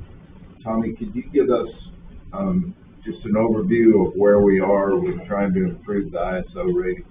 Okay, what I've done is, I asked last month about getting 6 part-time people and putting in their station. What I've done is I've went back, and where we was hurting was on manpower, we was hurting on training, and we was hurting on water. Ain't nothing we can do about the water, really ain't nothing you can do about training until you get more people, because it was requiring 5 people on structure. Sherry said she talked to them now, and they're saying 4. She said 3. She said 3 volunteers equals 1. No, I'm talking about for structure. Oh, okay, yeah, you're right, I'm sorry. Yeah, I'm sorry. so, at one time, ISO said it took 5 volunteers to equal 1 full-time person. She's saying 3 now, so that's helped a little bit. I was told they had dropped their standards a little bit. So what I tried to do is sit down and we looked at everything as far as our structure fires, and we've had more of them at night and weekends, and that's why I was looking at putting 1 more person on at night for 12-hour shifts and 1 for 24 on the weekends. So that would give us 2 more or less here at the stations, and then me, so that would make us 3. Any of these part-time people that would work part-time could volunteer. They would also have to volunteer and carry a patient. And then that way, that would give us more people on structure fire if they there. Plus, we would call in our full-time people, we have to pay overtime when they come in for that. So, that's what I was looking at for asking for that, to get more of the ISO stuff done. What I've done is I've sat down and looked at trying to do a plan for when we can start doing all this. If we get the full-time people, we can look at ISO by January. We've got to do a bunch of hydrant tests. We've got to test all the hoses, do our yearly test on the hoses, and fire trucks, the pumps has to be tested on them every year. We got about 18,000 foot of hose that has to be tested. And then after that, right now we do not have any pagers to put any volunteers on, because we're going to a new system that we're supposed to have been to in December, and it still hadn't gotten put in. It's a county wise. So it does our dispatch, so we do not have any kind of pagers to give any volunteers. So when they're saying we're gonna get them within the next month, and they're supposed to have the new radios in the trucks. So then we can add these volunteers and start doing training. After the first year, we're looking at trying to train with either White House City or Springfield to do the 40-hour in service a year. So we're gonna have to pay some overtime for these people when they're off shift to go to these classes in Springfield. So then we've got to, each year, the fireman has to have driving classes. They gotta drive 8 hours in the equipment truck. They gotta have EVOC and SK. They got 16 hours medical research every 2 years. They've got 8 hours of hazmat every year. They've gotta have 40 hours of firefighting training a year to keep their training up. And they have to have pumping and stuff on the equipment to make sure they're kept up on that. That's not, and then we have to have 45 hours every 2 years of extrication. So, like I said, if we can get the part-time people, we can go ahead and start working on the ISO stuff. And it was gonna run about $110,000 for 6 part-time people. And that was adding some extra, if we had to buy gear for some of them. And I bought 2 sets of gear this last month for 2 of the, one part-time and one full-time, and it was $2,700 a seat. That ain't including the helmet, so. But we've got a lot of gear I bought off gov deals from the city of Springfield, because they change yours out every 3 years. And I bought a bunch of their gear for like 45 sets for $1,800.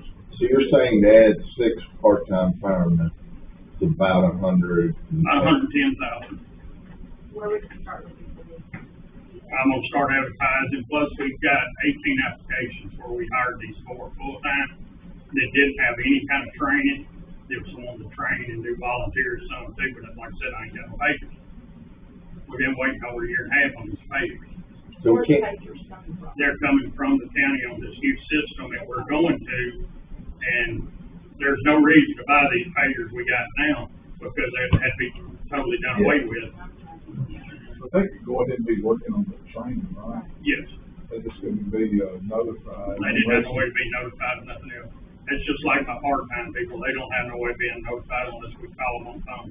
Okay, that's what I was gonna say, so if they've got a sale, you could notify them, get them here. But ISO does not recognize the failure not have a paper. Okay. Looking over ISO's requirement for the pages, we could go ahead and have them ready. I know the county, has been working on that, fire thing. I've been in 2 meetings about it, and the money that's gonna cost, it's, $8 million is what the county spent. We spent $30,000 buying radios to go on the trucks, and I've got 5 pagers coming. Then the county bought us 10, and we bought 5 more. The city did. so we can go ahead and get them going, start the training, get the pagers, that would, make ISO, Yep. good. They're gonna have to at least make 5 structure fires before ISO, before we can show how many's going. They have to have 5 fires, showing how many people respond. Can I get a calendar a map from you sometime that shows all the fire area that we're responsible for responding to? Everything from Highway 76 up to what's outside of Orlando's area, all the way from Springfield to 31 Newton. It's 68 square miles. County pays us $230-something a year. and 2/3 of our calls are outside the city limits. Right now, we're a little over 600 calls since January, right now. So, a couple things that I just want to point out. We got to figure out how to pay for it. I mean, there's nothing to vote on tonight, because I have no recommendations on $110,000. I'll have to go back into the budget, and I want to see the detail. Obviously, we'll have to sit down and go over the detail of that. But we're working on it, I guess, would be the message. You guys have other questions for Tommy regarding fire? I don't, not even know. Got any room? Tommy, I want to. We have 6 fire hydrants that's on Springfield water system. One of them's at Russell Elementary has 2. The hydrants that's on Springfield won't test from the school down here. They're all 3 hydrants. We can't hook a pump truck to them. We have to haul all the water for it. It's just like Mount Carmel. If it caught a fire, all water down there will have to be hauled. The hydrant in front of Mount Carmel does not have the water on it. It has like 160 gallons a minute. We have a pre-fire plan. There's all about 30 fire departments with hydrants from everywhere. Yeah. If you look at a water tower, like, they have out in, Cedar Hill, The water tower, big white house of water.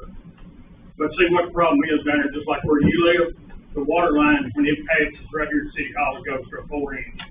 When it goes across the creek, it's still 4. When it gets to about 100 foot of the church, it goes to a 6. Then when it goes about 200 feet past that, it goes back to a 4. And the water line will carry. We talked to them, trying to get them to update the water line in White House. I've talked to them. The church has offered to help pay for doing it, but they still won't update it. we bought it with a tanker truck, with the water, under the water pump. Does that help or not really? See, while the elementary school didn't have enough water to it, when they redone the elementary school, it would not pass the state farm marshal's office. So they went out there and put a green bin with a liner in it and has a water tank. So if we go out there to it, we got hooked it, suck the water out of that, plus the fire hydrant. And then we found out after they'd done that, the school was done, that they didn't put a check valve on that. So when you go pulling it out of the grain bin, the water, you're pulling it out of the hydrants and it backfills the grain bin back. So water truck is not the answer. But what else water is updating East Robertson Road, they're looking at putting a line all the way to the school. I don't know if it's gonna be bigger or not, but they were surveying the other day and I talked to them. Maple Street's also getting a new water line. We're trying to get a hydrant put in the middle of it. Because we don't own the utility, we can't force the issue, we can only ask. And we've asked for 25 years, but we don't get anywhere with it. The ISO rating started, it was in 22 when they come out and done ours. They hadn't been here in 10 years. They didn't have any representative that was assigned to this portion of Tennessee and Kentucky. So now every 5 years, they're gonna bring every fire department every 5 years. So there are gonna be a lot of fire departments that's gonna have to do something. Okay. Some people don't, some insurance companies don't recognize ISO. Yeah, we have an insurance company, it's got a house on Callista, that the house is insured at $2 million, and they do not recognize ISO, they call the fire departments to come look for equipment. Every year they come by. And who we have agreements with, where ISO makes you have the 5 people on a structure fire, and then they don't count your automatic gauge if you have the 5 people. When we have a structure fire right now, there's 3 fire departments that respond. If it's in Cross Plains, if it's Cross Plains, Orland, and what else volunteers. If it's on Highway 76, we're doing one with Greenbrier, where Greenbrier sends people too. They got full-time people. Now, they say fire because they was in the same boat trying to find help. Their rating didn't drop, but they were looking for help. Okay, I gotta change subjects, just a quick question, just to clarify for me. Do we still have the white truck, with the flatbed truck back there? Yes. We've never sold that. No, it's a Ford that we've had, the fuel pump went out on it, and we kept having trouble, and we put a fuel pump in it, and we're still using it, so. Okay. It actually carries our road patcher with the paver and the rock bed and all in it. Okay. And when we sell a vehicle or any equipment, we sell anything here, is it always put on gov deal? Yes. There's never a behind the scenes transaction for a friend. Not since I've been here. How long you been here? 22 years full time. Okay. I've been doing this. So in the last 22 years, we haven't sold any vehicles to any city commissioners or to any friends. No, I don't know, we did at one time, take seal bids, it's probably been, 15 to 18 years ago. We did take some seal bids on a police car one time, and I think Cleveland Jackson bought it, it was a Crown Vic, and they used it in the demolition derby. But from that point on, everything we sell, we put on gov deal. Goes on good deal. Okay. Never. We just sold a police car the other day on good deal. Okay. And then just one other thing. Have we ever ordered garage doors for any building? You've been here 22 years. Any of our buildings that were the wrong size that we gave away because? No, we did replace some now when the building got tore up. Yeah, And right. we hauled them to Portland Scrap, and the money went into the volunteer fire department donation account. Okay. And we would never haul anything over to any individual's house and drop it off, ever. Okay. The reason I'm asking is state comptroller had 2 complaints saying we were selling vehicles to one another, which I had to investigate, and that we ordered garage doors that were the wrong size, but they fit in our house. I mean, at the mayor's house, to be honest with you, is the complaint. These are online anonymous complaints. It takes time, it takes expense. We had to bring our auditor in here to look through, make sure there was no money, no, track down titles and all that. So in your 22 years, you can never remember that ever happened. So whoever submitted these complaints to the comptroller is just making up garbage. The only George, like I said, we have hauled out Marty Hall when they built a gut, I think it's Marty. Hauled them up there for them salvage, and they were sold. The ones that was in this park, where the old fire hall used to be, they went back here on the garage that we used for a shop. Back there. So, because I had to swear that that's never happened, and I did because I had great confidence, but I want to make sure. Okay. Okay.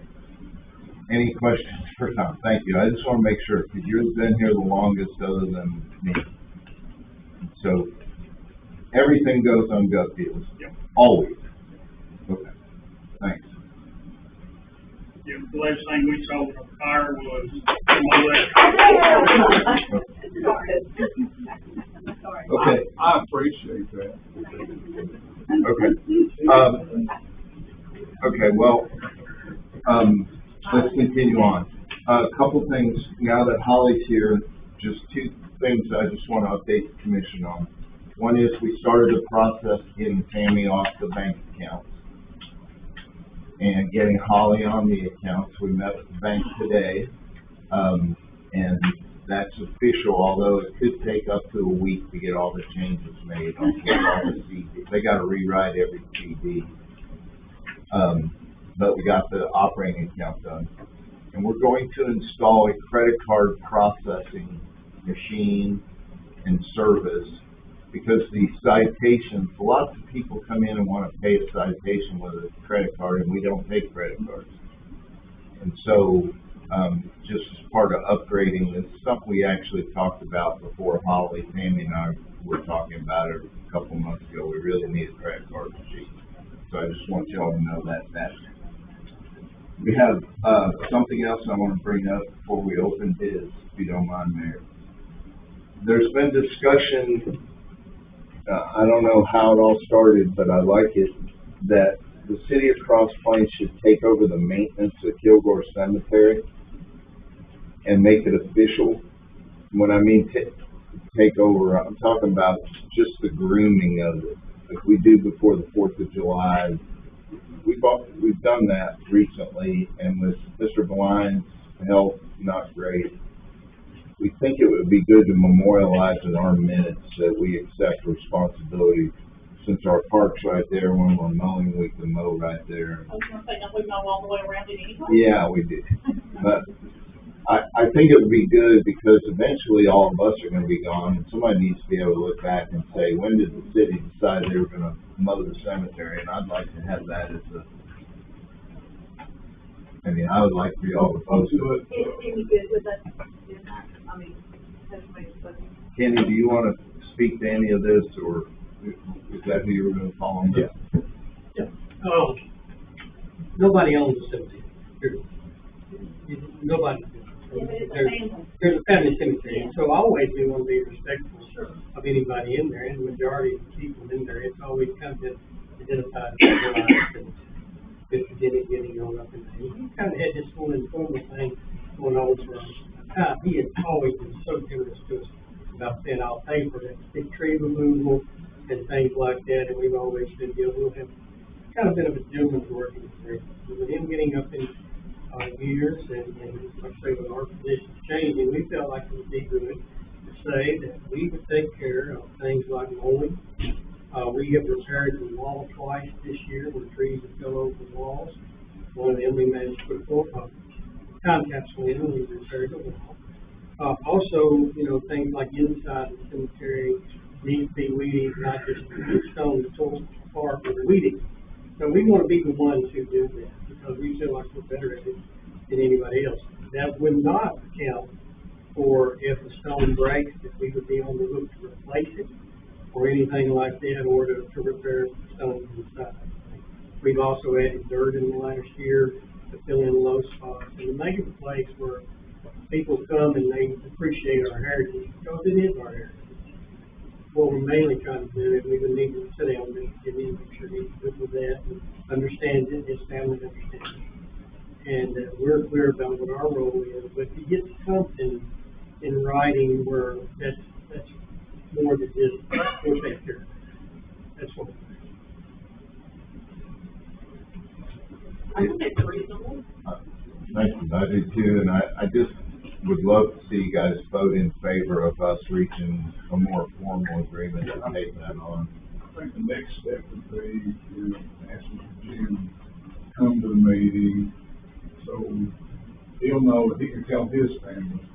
You know, they had a tree fell, I can't remember, We had a last big spring. pine tree fall, and then we had another one this year. Tore about 30, 40 feet of that rock wall down. And, yeah. So, Tommy and Marty got the tree out, and, I know Mr. Lyons was concerned about it. He called me a couple times about it, and, he felt like that it was his responsibility, but it's like you said, and I think we all know that no one owns a cemetery. The Blinds don't own it, City of Cross Plains doesn't own it, but the maintenance needs to fall on somebody, and it surely shouldn't be the Blinds family. I mean, I think for many years they were good enough to try, but, you know, they had a couple things up there, and I know the school kids, they can go and look, but, I'll speak to him again, I'll try to get him to come to the meeting, and we'll just, formalize it, so when something happens to him, he's fighting, prostate cancer, I think, so, he's getting on up there. The cemetery basically now is closed cemetery. There's no key graves being added to it. As far as access to the cemetery, nobody can restrict access to the cemetery. The Sanders property that we own, that's all the way around the cemetery on that east side, so. I think we've kind of, over the recent years, sort of taken it on, right? Like the tree goes down, Tommy and Marty go up there and take it out. We don't.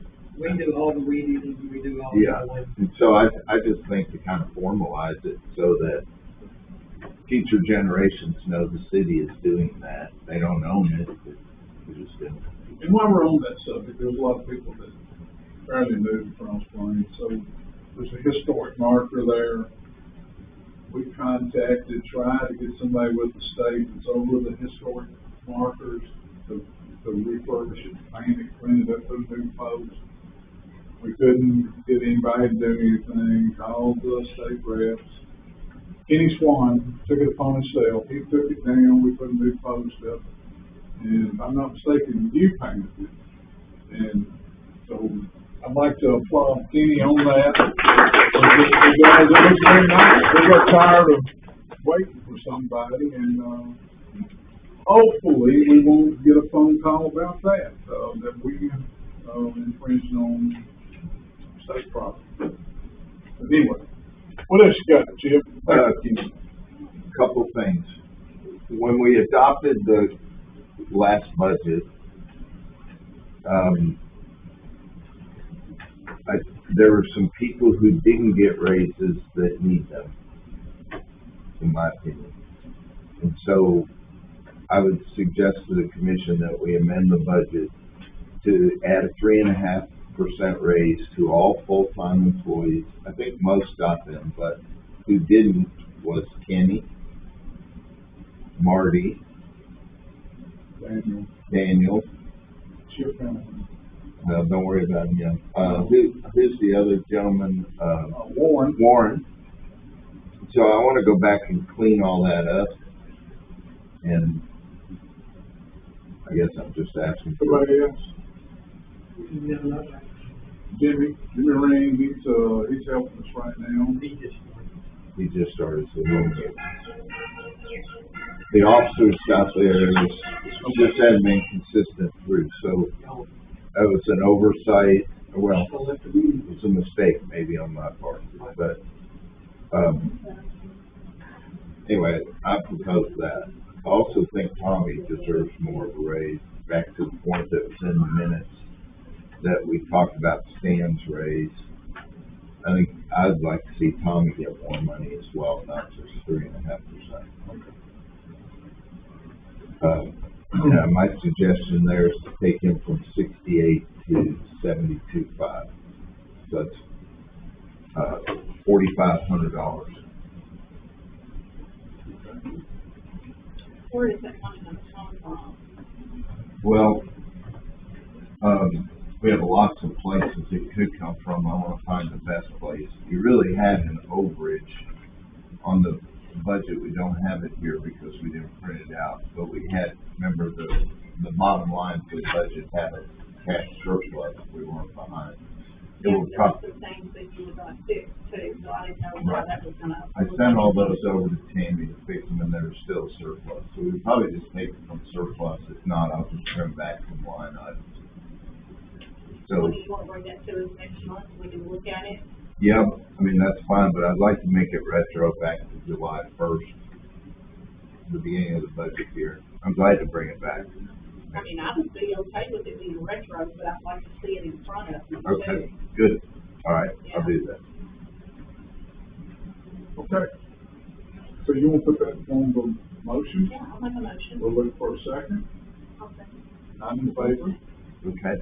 That's to bring it back to us, right? Yes, yes.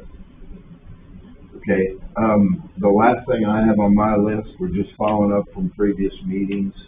Is Brandy here? So the house. Okay, so she's gone too, she hasn't come back. Well, we want to table then, remember the chamber donate, they had made a request for a donation to the Chamber of Commerce from the city of Cross Plains. I asked her to present back to us what they were gonna use the money for. She sent me maybe this is all days. She sent me an email after the June meeting when I guess she was here and heard we gave $5,000 to the Heritage Commission and said, well, the chamber would like to request $5,000 from the city also. And so I communicated with her and I said, the way to do that is to come before the city commission and speak specifically about why you need the $5,000 and what you're going to use the $5,000 for. The commissioners need to know more facts. It's not just hand out 5,000, hand out 5,000. And so she was going to do that this month, but obviously she can't do it now. So we'll put that off to the next. Okay. Can you put that on for next month, Holly? Okay. So that's all I have. We have bids to open. okay, let's start with the park. So we met. The walking trail at the park, it had several issues. It needed some culvert work, and then the stone. Tom, tell us what. We put 6 culverts in where they were smaller and needed to be updated metal. We're gonna spend the money instead of having the plastic under it. Go ahead and fix it anyway good.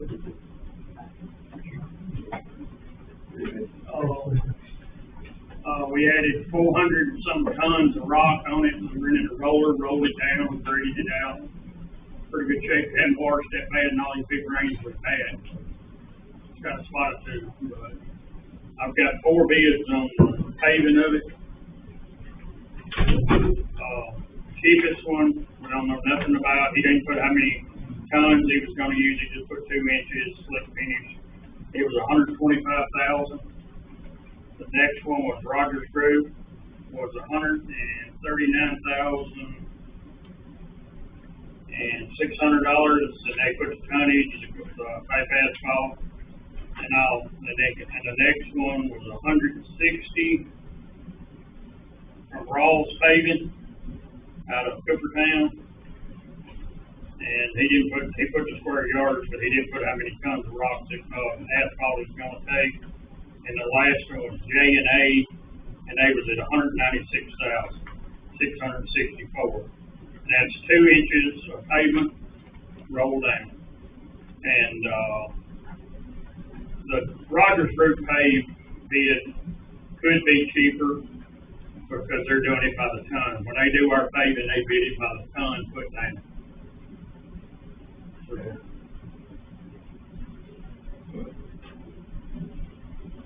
So that bid is $139,600. Could move a little bit each direction. They saying, no, it wouldn't go no higher bid. Oh, It could go would be the lower? highest. Okay. Could go lower. Yeah. Okay. But the previous bid from them, before you done all that work from Rogers, was what, 190? Yes, it was coming back in 2 years and doing it.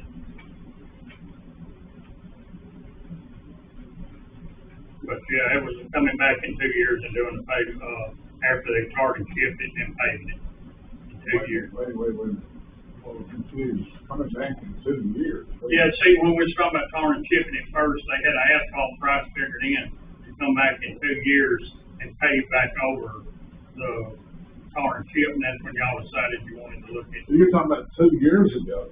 No, 2 years from, if they had a tar and chip it, They would tar chip it in phase one and then come back. and come back in 2 years and pave it. It was 190, but then after we put all the binders down to the rocks and rolled it and got it ready, he looked at it again and it was gonna be 139. And that's just a pave, 2-inch pave. They've gotta come in and clip it and re-roll it and to smooth it out, make sure it's good. And then if it needs any more rock and a spot here and there, which it probably will, we're supposed to haul the rock, which we do it like we done before. And they'll roll the rock down. But we should be pretty good. We shouldn't have to have 2 or 3 loads of rock. I wouldn't think it'd be much. So what's your recommendation? I recommend we go with Roger Group. We know their work. This other company done national law more than about. So when they bring the load of asphalt out there, you're there, and the driver gives the ticket. We get all the tickets and we also walk with the paper to make sure they are putting 2 inches of mix. You have all the weigh tickets, Yep. weigh bills, and then we add them up, and they add them up, and that's where they determine the price. Yep. $68 a ton installed, right? Or 66?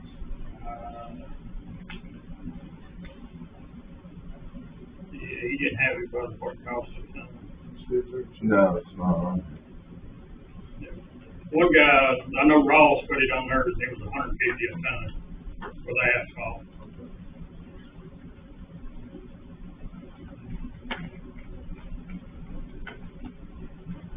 So that money would come out of reserve, would have to come out of our CDs, our reserves. And one company gonna charge us 30 cents a square yard to grade it, roll it, prep it, and get it ready. Rogers is all one bid. And it's not gonna go over that, it could actually go. That's to that point. That's the high. That's the highest it is. Most time when they've been doing our road paving and stuff, they've come under a little bit. Unless we've added stuff to it. But we know by working with them for how many years?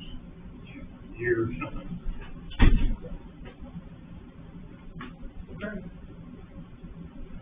Any questions? How long did this bid take for? It's actually 30 days from when I got it, it's probably getting close now. Close to 90 days, and they give it to me 6/24. So we still have some time, so 9 days is 3 months. The only thing is, we need to get on their list. We But need to get on to, the list, cause they're looking at probably, he said anywhere from 45 to 90 days before they maybe could get here scored. Cause everybody later in the year gets wanting the paving done on the roads and stuff, and they get a little more busy here. The other thing too is Tony got it in really good shape now, traffic on it's already increased. But if we don't do it before the fall, then all of this road will be done with winter rains, could have to do it again. Our rocks don't work. It's gonna work. How much money we got in our city? I think I added it up just a few minutes ago. Yeah, well, we have, one CD for $867,813. Then there's one dedicated to roads and one dedicated to playgrounds, so I guess we can't really use those, so. $867,813.30. And most time when they do it, they usually don't bill us for 4, 5, 6 months. They paid it part last time, I think it was almost 6 months. Took forever, and we kept deferring the financial statements because we didn't have all the stuff in. We also have fence bids and barn staining bids to open. I don't know if that weighs into your thoughts, but. Well, what weighs into my thoughts is we're over here, we need $110,000 for fire department to help with the ISO rating, so, that's where it weighs into my thoughts. And I'm not sure that a fence and the barn thing is all like necessary. I guess that's where I'm at. We're looking for this $110,000 to help people financially on their, insurance and stuff, so that's what my thoughts are financially. What's the best way to help the citizens? Is a fence gonna help the citizens, or is an ISO rating being lower gonna help them better? Let's say they both help, but it's how you prioritize them. So I get it. I just wanted to point out that there are more proposals, more bids to open on other subjects.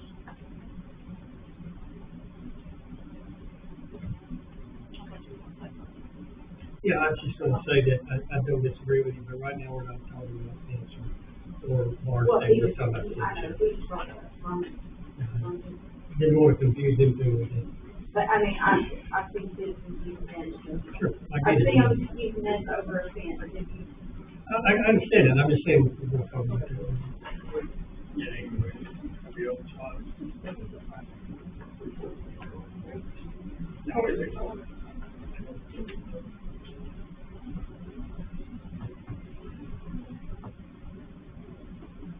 Any other discussion? Just like to make a point here, we're not borrowing this money, we had this money on hand, right at $1 million. I would be in favor of paving this walking trail, there's a lot of people that use this walking trail.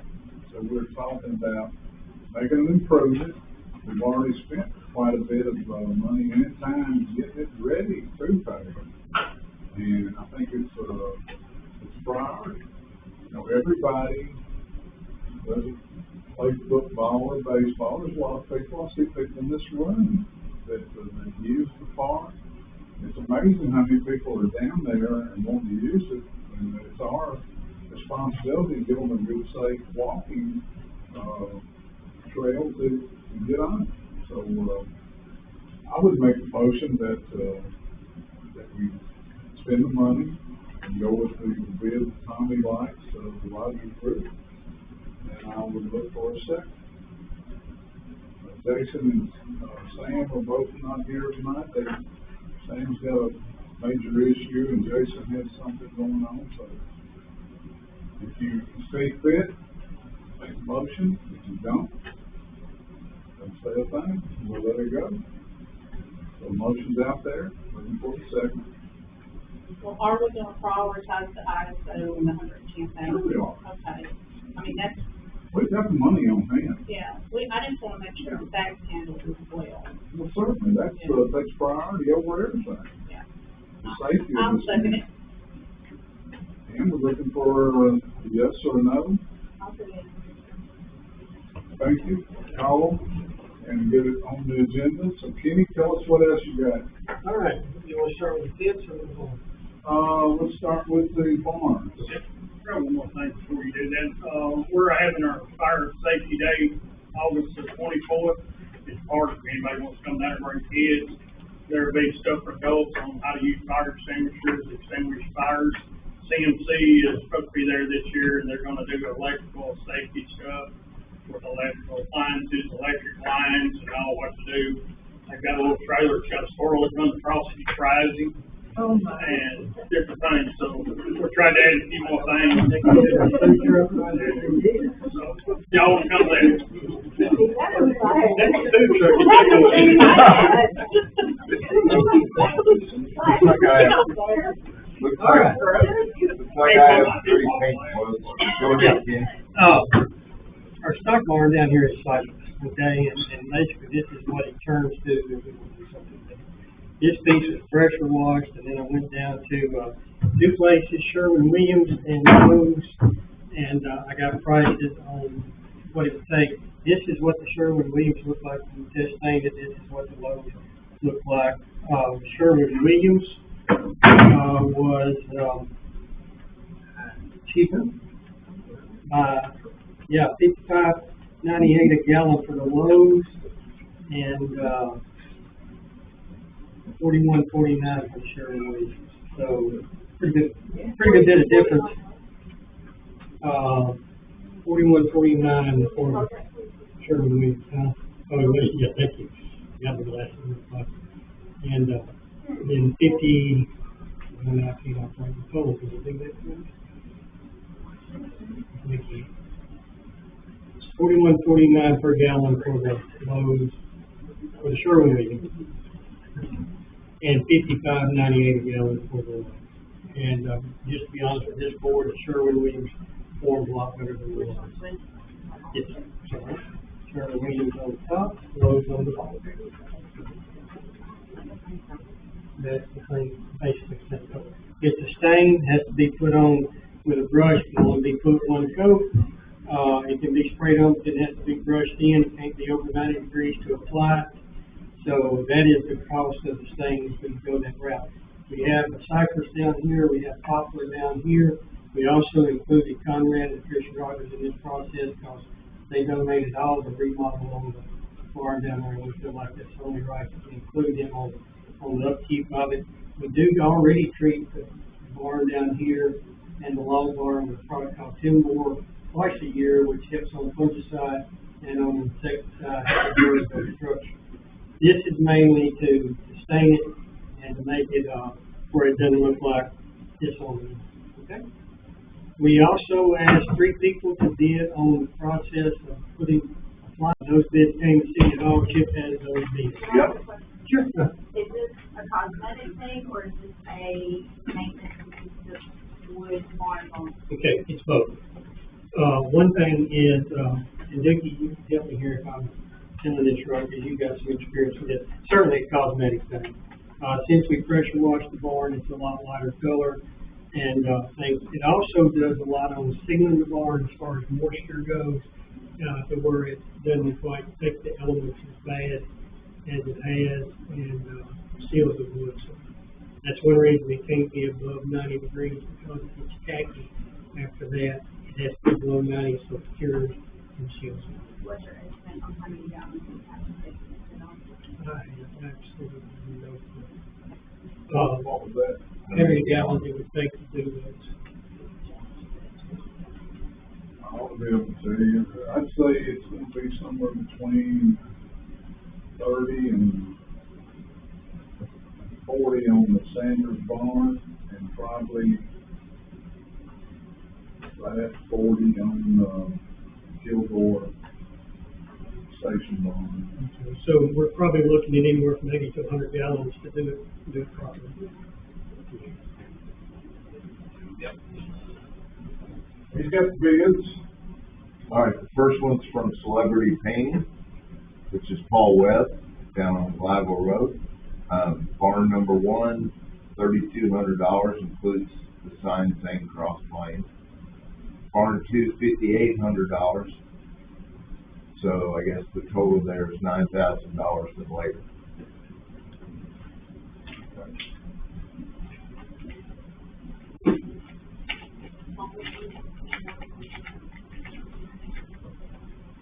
Second quote is from Joel Escabel, J&L Diamonds Painting, $6,780. Stained steel barns for the city of Cross Plains, exterior only, spray and back roll with brush. Floor outside of the barn and park will be stained also. $6,780.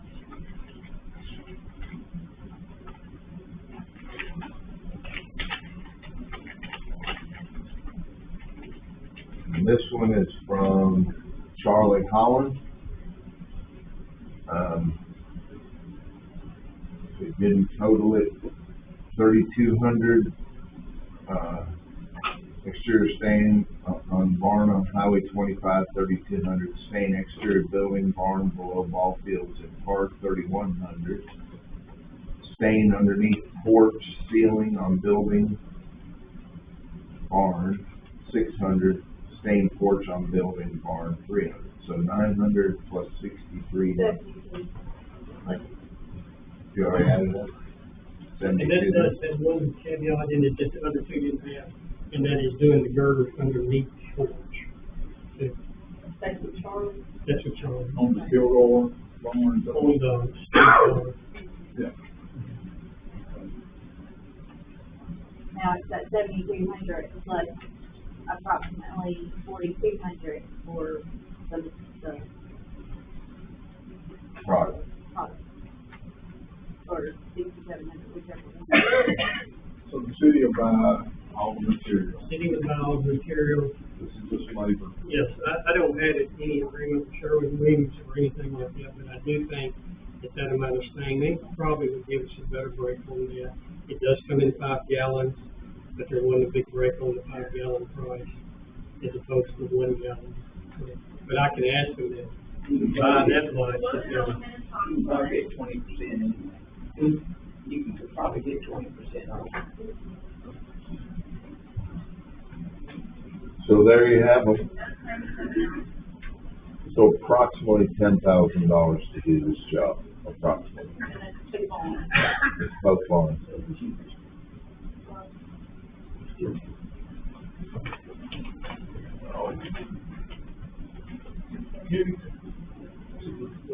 Please.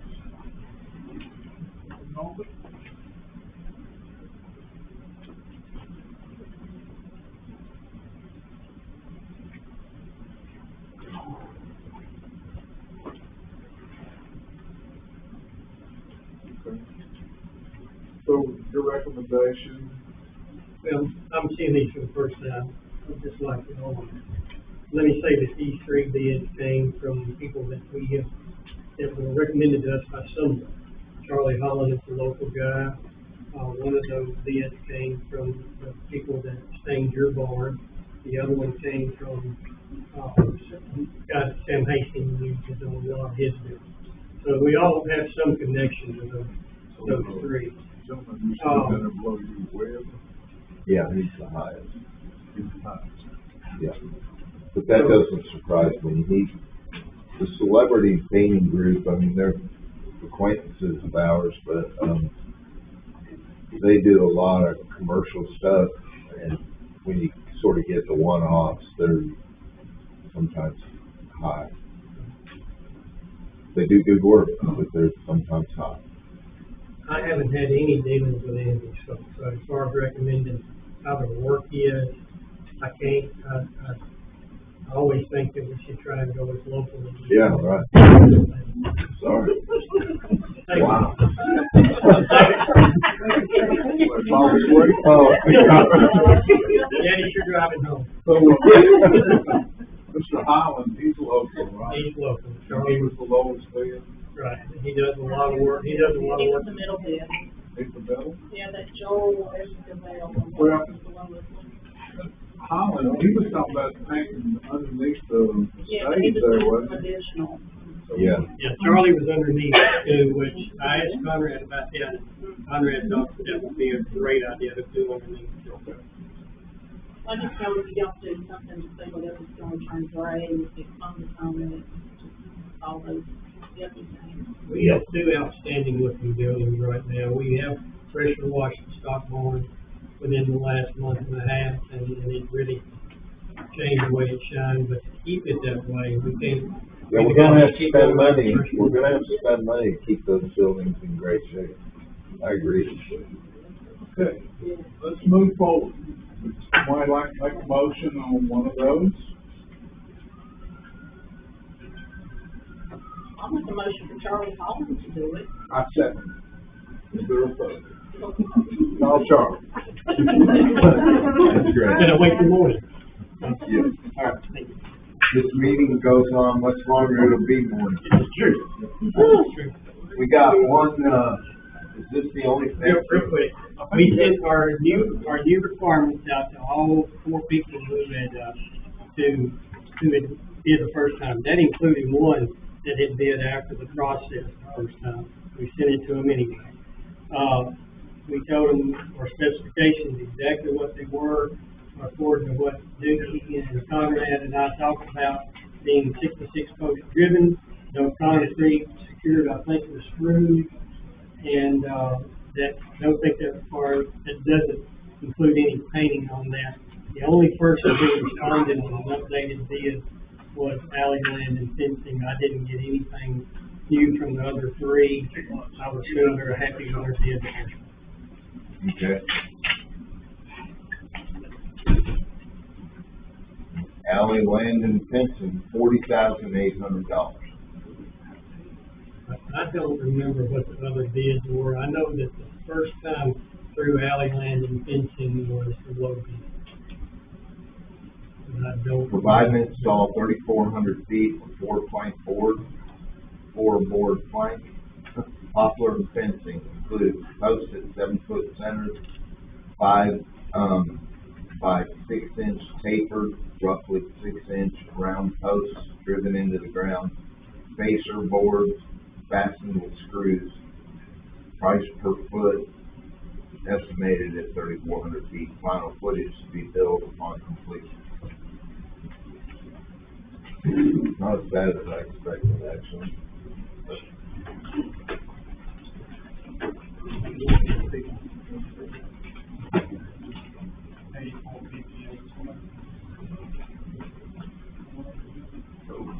This is a local company too.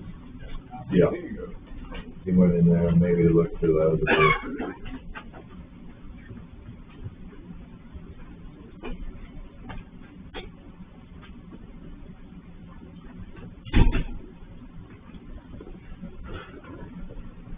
Sorry, I didn't expect to be at the meeting tonight. I thought I'd still be working the election. That's the bids from the first time. But can we really assume that they just kept their price in place, or?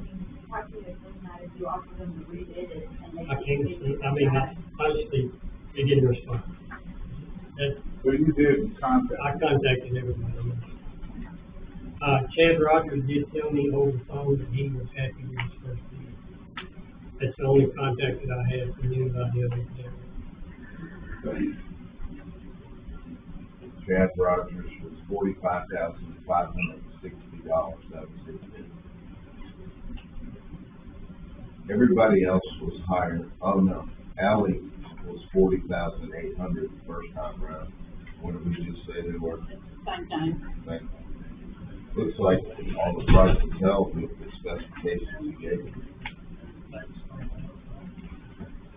So they were cheapest. Alan. Yeah. Okay.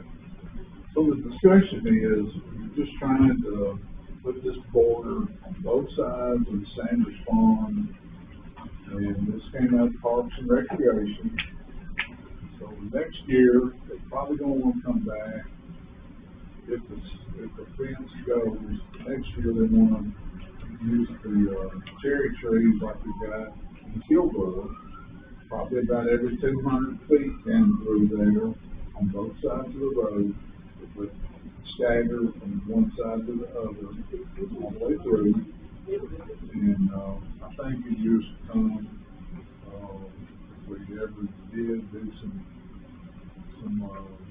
street lights that were a little bit more pleasing, that it would really set a better tone for the city as you approach coming in this way. And then also, it would just enhance the property. So, Yes, if I could offer a suggestion, and this is just my opinion, so certainly if the decision is with y'all. To me, this is immediate. This needs to happen as soon as we can, I think. And obviously we voted as such and things. We're missing 2 members of our committee tonight, and, you know, this decision right now in August is not a time to drive a post anyway. We could probably make this decision in September and come back and we still have time to do this this fall if we decided to, or late spring or whatever, but then at that point, we have a full committee to make that decision. You know, it's a pretty good chunk of change. I agree with you. Can I add something to that? Sure, absolutely. Even though we have those bids, and those were the original bids, I would like to have them a second time with the guidelines that we set, that we want, with the type of wood, screws, and that kind of thing. Okay. Because we can't assume that those are. Right. Let me tell you how we sent the bid out. I can't remember if I sent y'all a copy of that or not, but, okay. So what we did on that is we set them the guidelines on what we were doing. Down while we were sending out another bid, that we wanted to get everybody on the same page and ask them to respond by June the 30th. So everybody's been on the same thing. So everybody's been on the same thing. Now, me personally, if I was Valley Land and Pinley, I already responded to that. And then we go back and extend that June 30th date. I'd say, hey, look, why do I have to keep bidding this thing? And we're giving all these other people more chances. After I bid twice and told you what I'm gonna pay, what I'm gonna get to do it. I don't know how that's really convincing. I appreciate that. Well, you wouldn't have to get one from them again, you already have that one. I'm just saying, if you go back when we set a deadline, when the bid was, we made it fair to everybody. And you go back and say, oh, wait a minute, that's really not the deadline. Now the deadline is August 15th. A little bit ethically, business-wise, you're not doing right by the people who responded to what you asked for. That's your decision. But to your point, if you wanted to select somebody other than Ally Fenton, you know, that bid, we would not enter into an agreement with them without clarifying your bid. You never responded, but your bid, we would like to accept, but you have to agree, and we would go through the criteria. Yeah, I hear what you're saying, but let's just say one of those, I don't know the difference in the wood, the poplar versus the pine. I would think pine would be cheaper, but I don't know. But let's just say they bid on pine, and so we go back and we want poplar. How do we know their bid is correct? They'd have to refresh it. That's But, why we asked them but to do this. what I'm saying, we pick them to do the fence thing. And then they're gonna come back with a higher bid since they're using a higher dollar wood. Yeah, that's why we asked them to rebid on top. Yeah. So, The first time, all the bids come in, they was just all over the board. You got to be in Conrad, and send it back to them with the specific thing. Ally can only respond. Right, they keep saying he assumes that they're happy with their first bid. Chad was. Chad was the only one that So was then happy. the others didn't respond, so they didn't want their bids one way or the other. Oh, that's a good way to look at it. They didn't bother. They had the choice to respond. We asked them to bid. He did that, he sent it to us. So in a nutshell, we wait for next month, and then same discussion. Ally said they would do it for whatever that number is, and we vote. If it passes, give them the job. If we vote, it doesn't, we just move on down the road. And in all honesty, there's nothing that y'all are required to do the lowest bid. You can bid the highest. But what we try to do is to make the bid standard, and what Dookie and Conrad both told me who built this design is that poplar wood was the better wood to build fence out of the time. So that's why we rescinded all that. All right. Will somebody tell Holly that this is the longest meeting in the history This of is the one Raleigh? we do this every time. I just told her that, she said, you're a liar, you hired him to false pretense. So any new business? We've got one thing here, Mr. Cecil Stubblefield. Cecil retired. He's been helping us for his wife sitting there. Cecil doesn't like to show up for any, congratulations. No. So we've got a little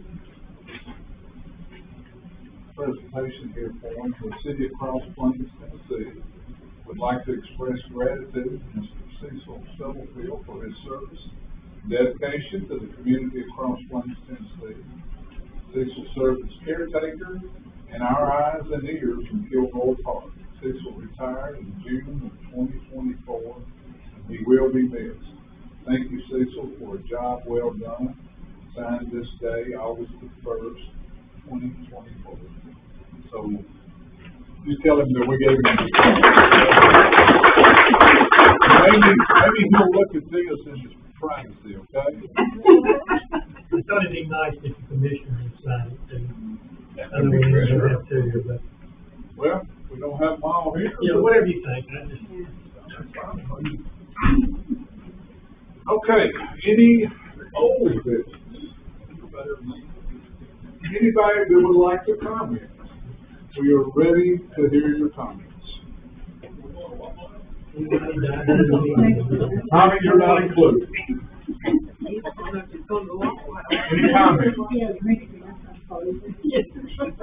Third and final time, any comments on tonight's meeting on any subject of any form? Thank you for coming. Meeting adjourned.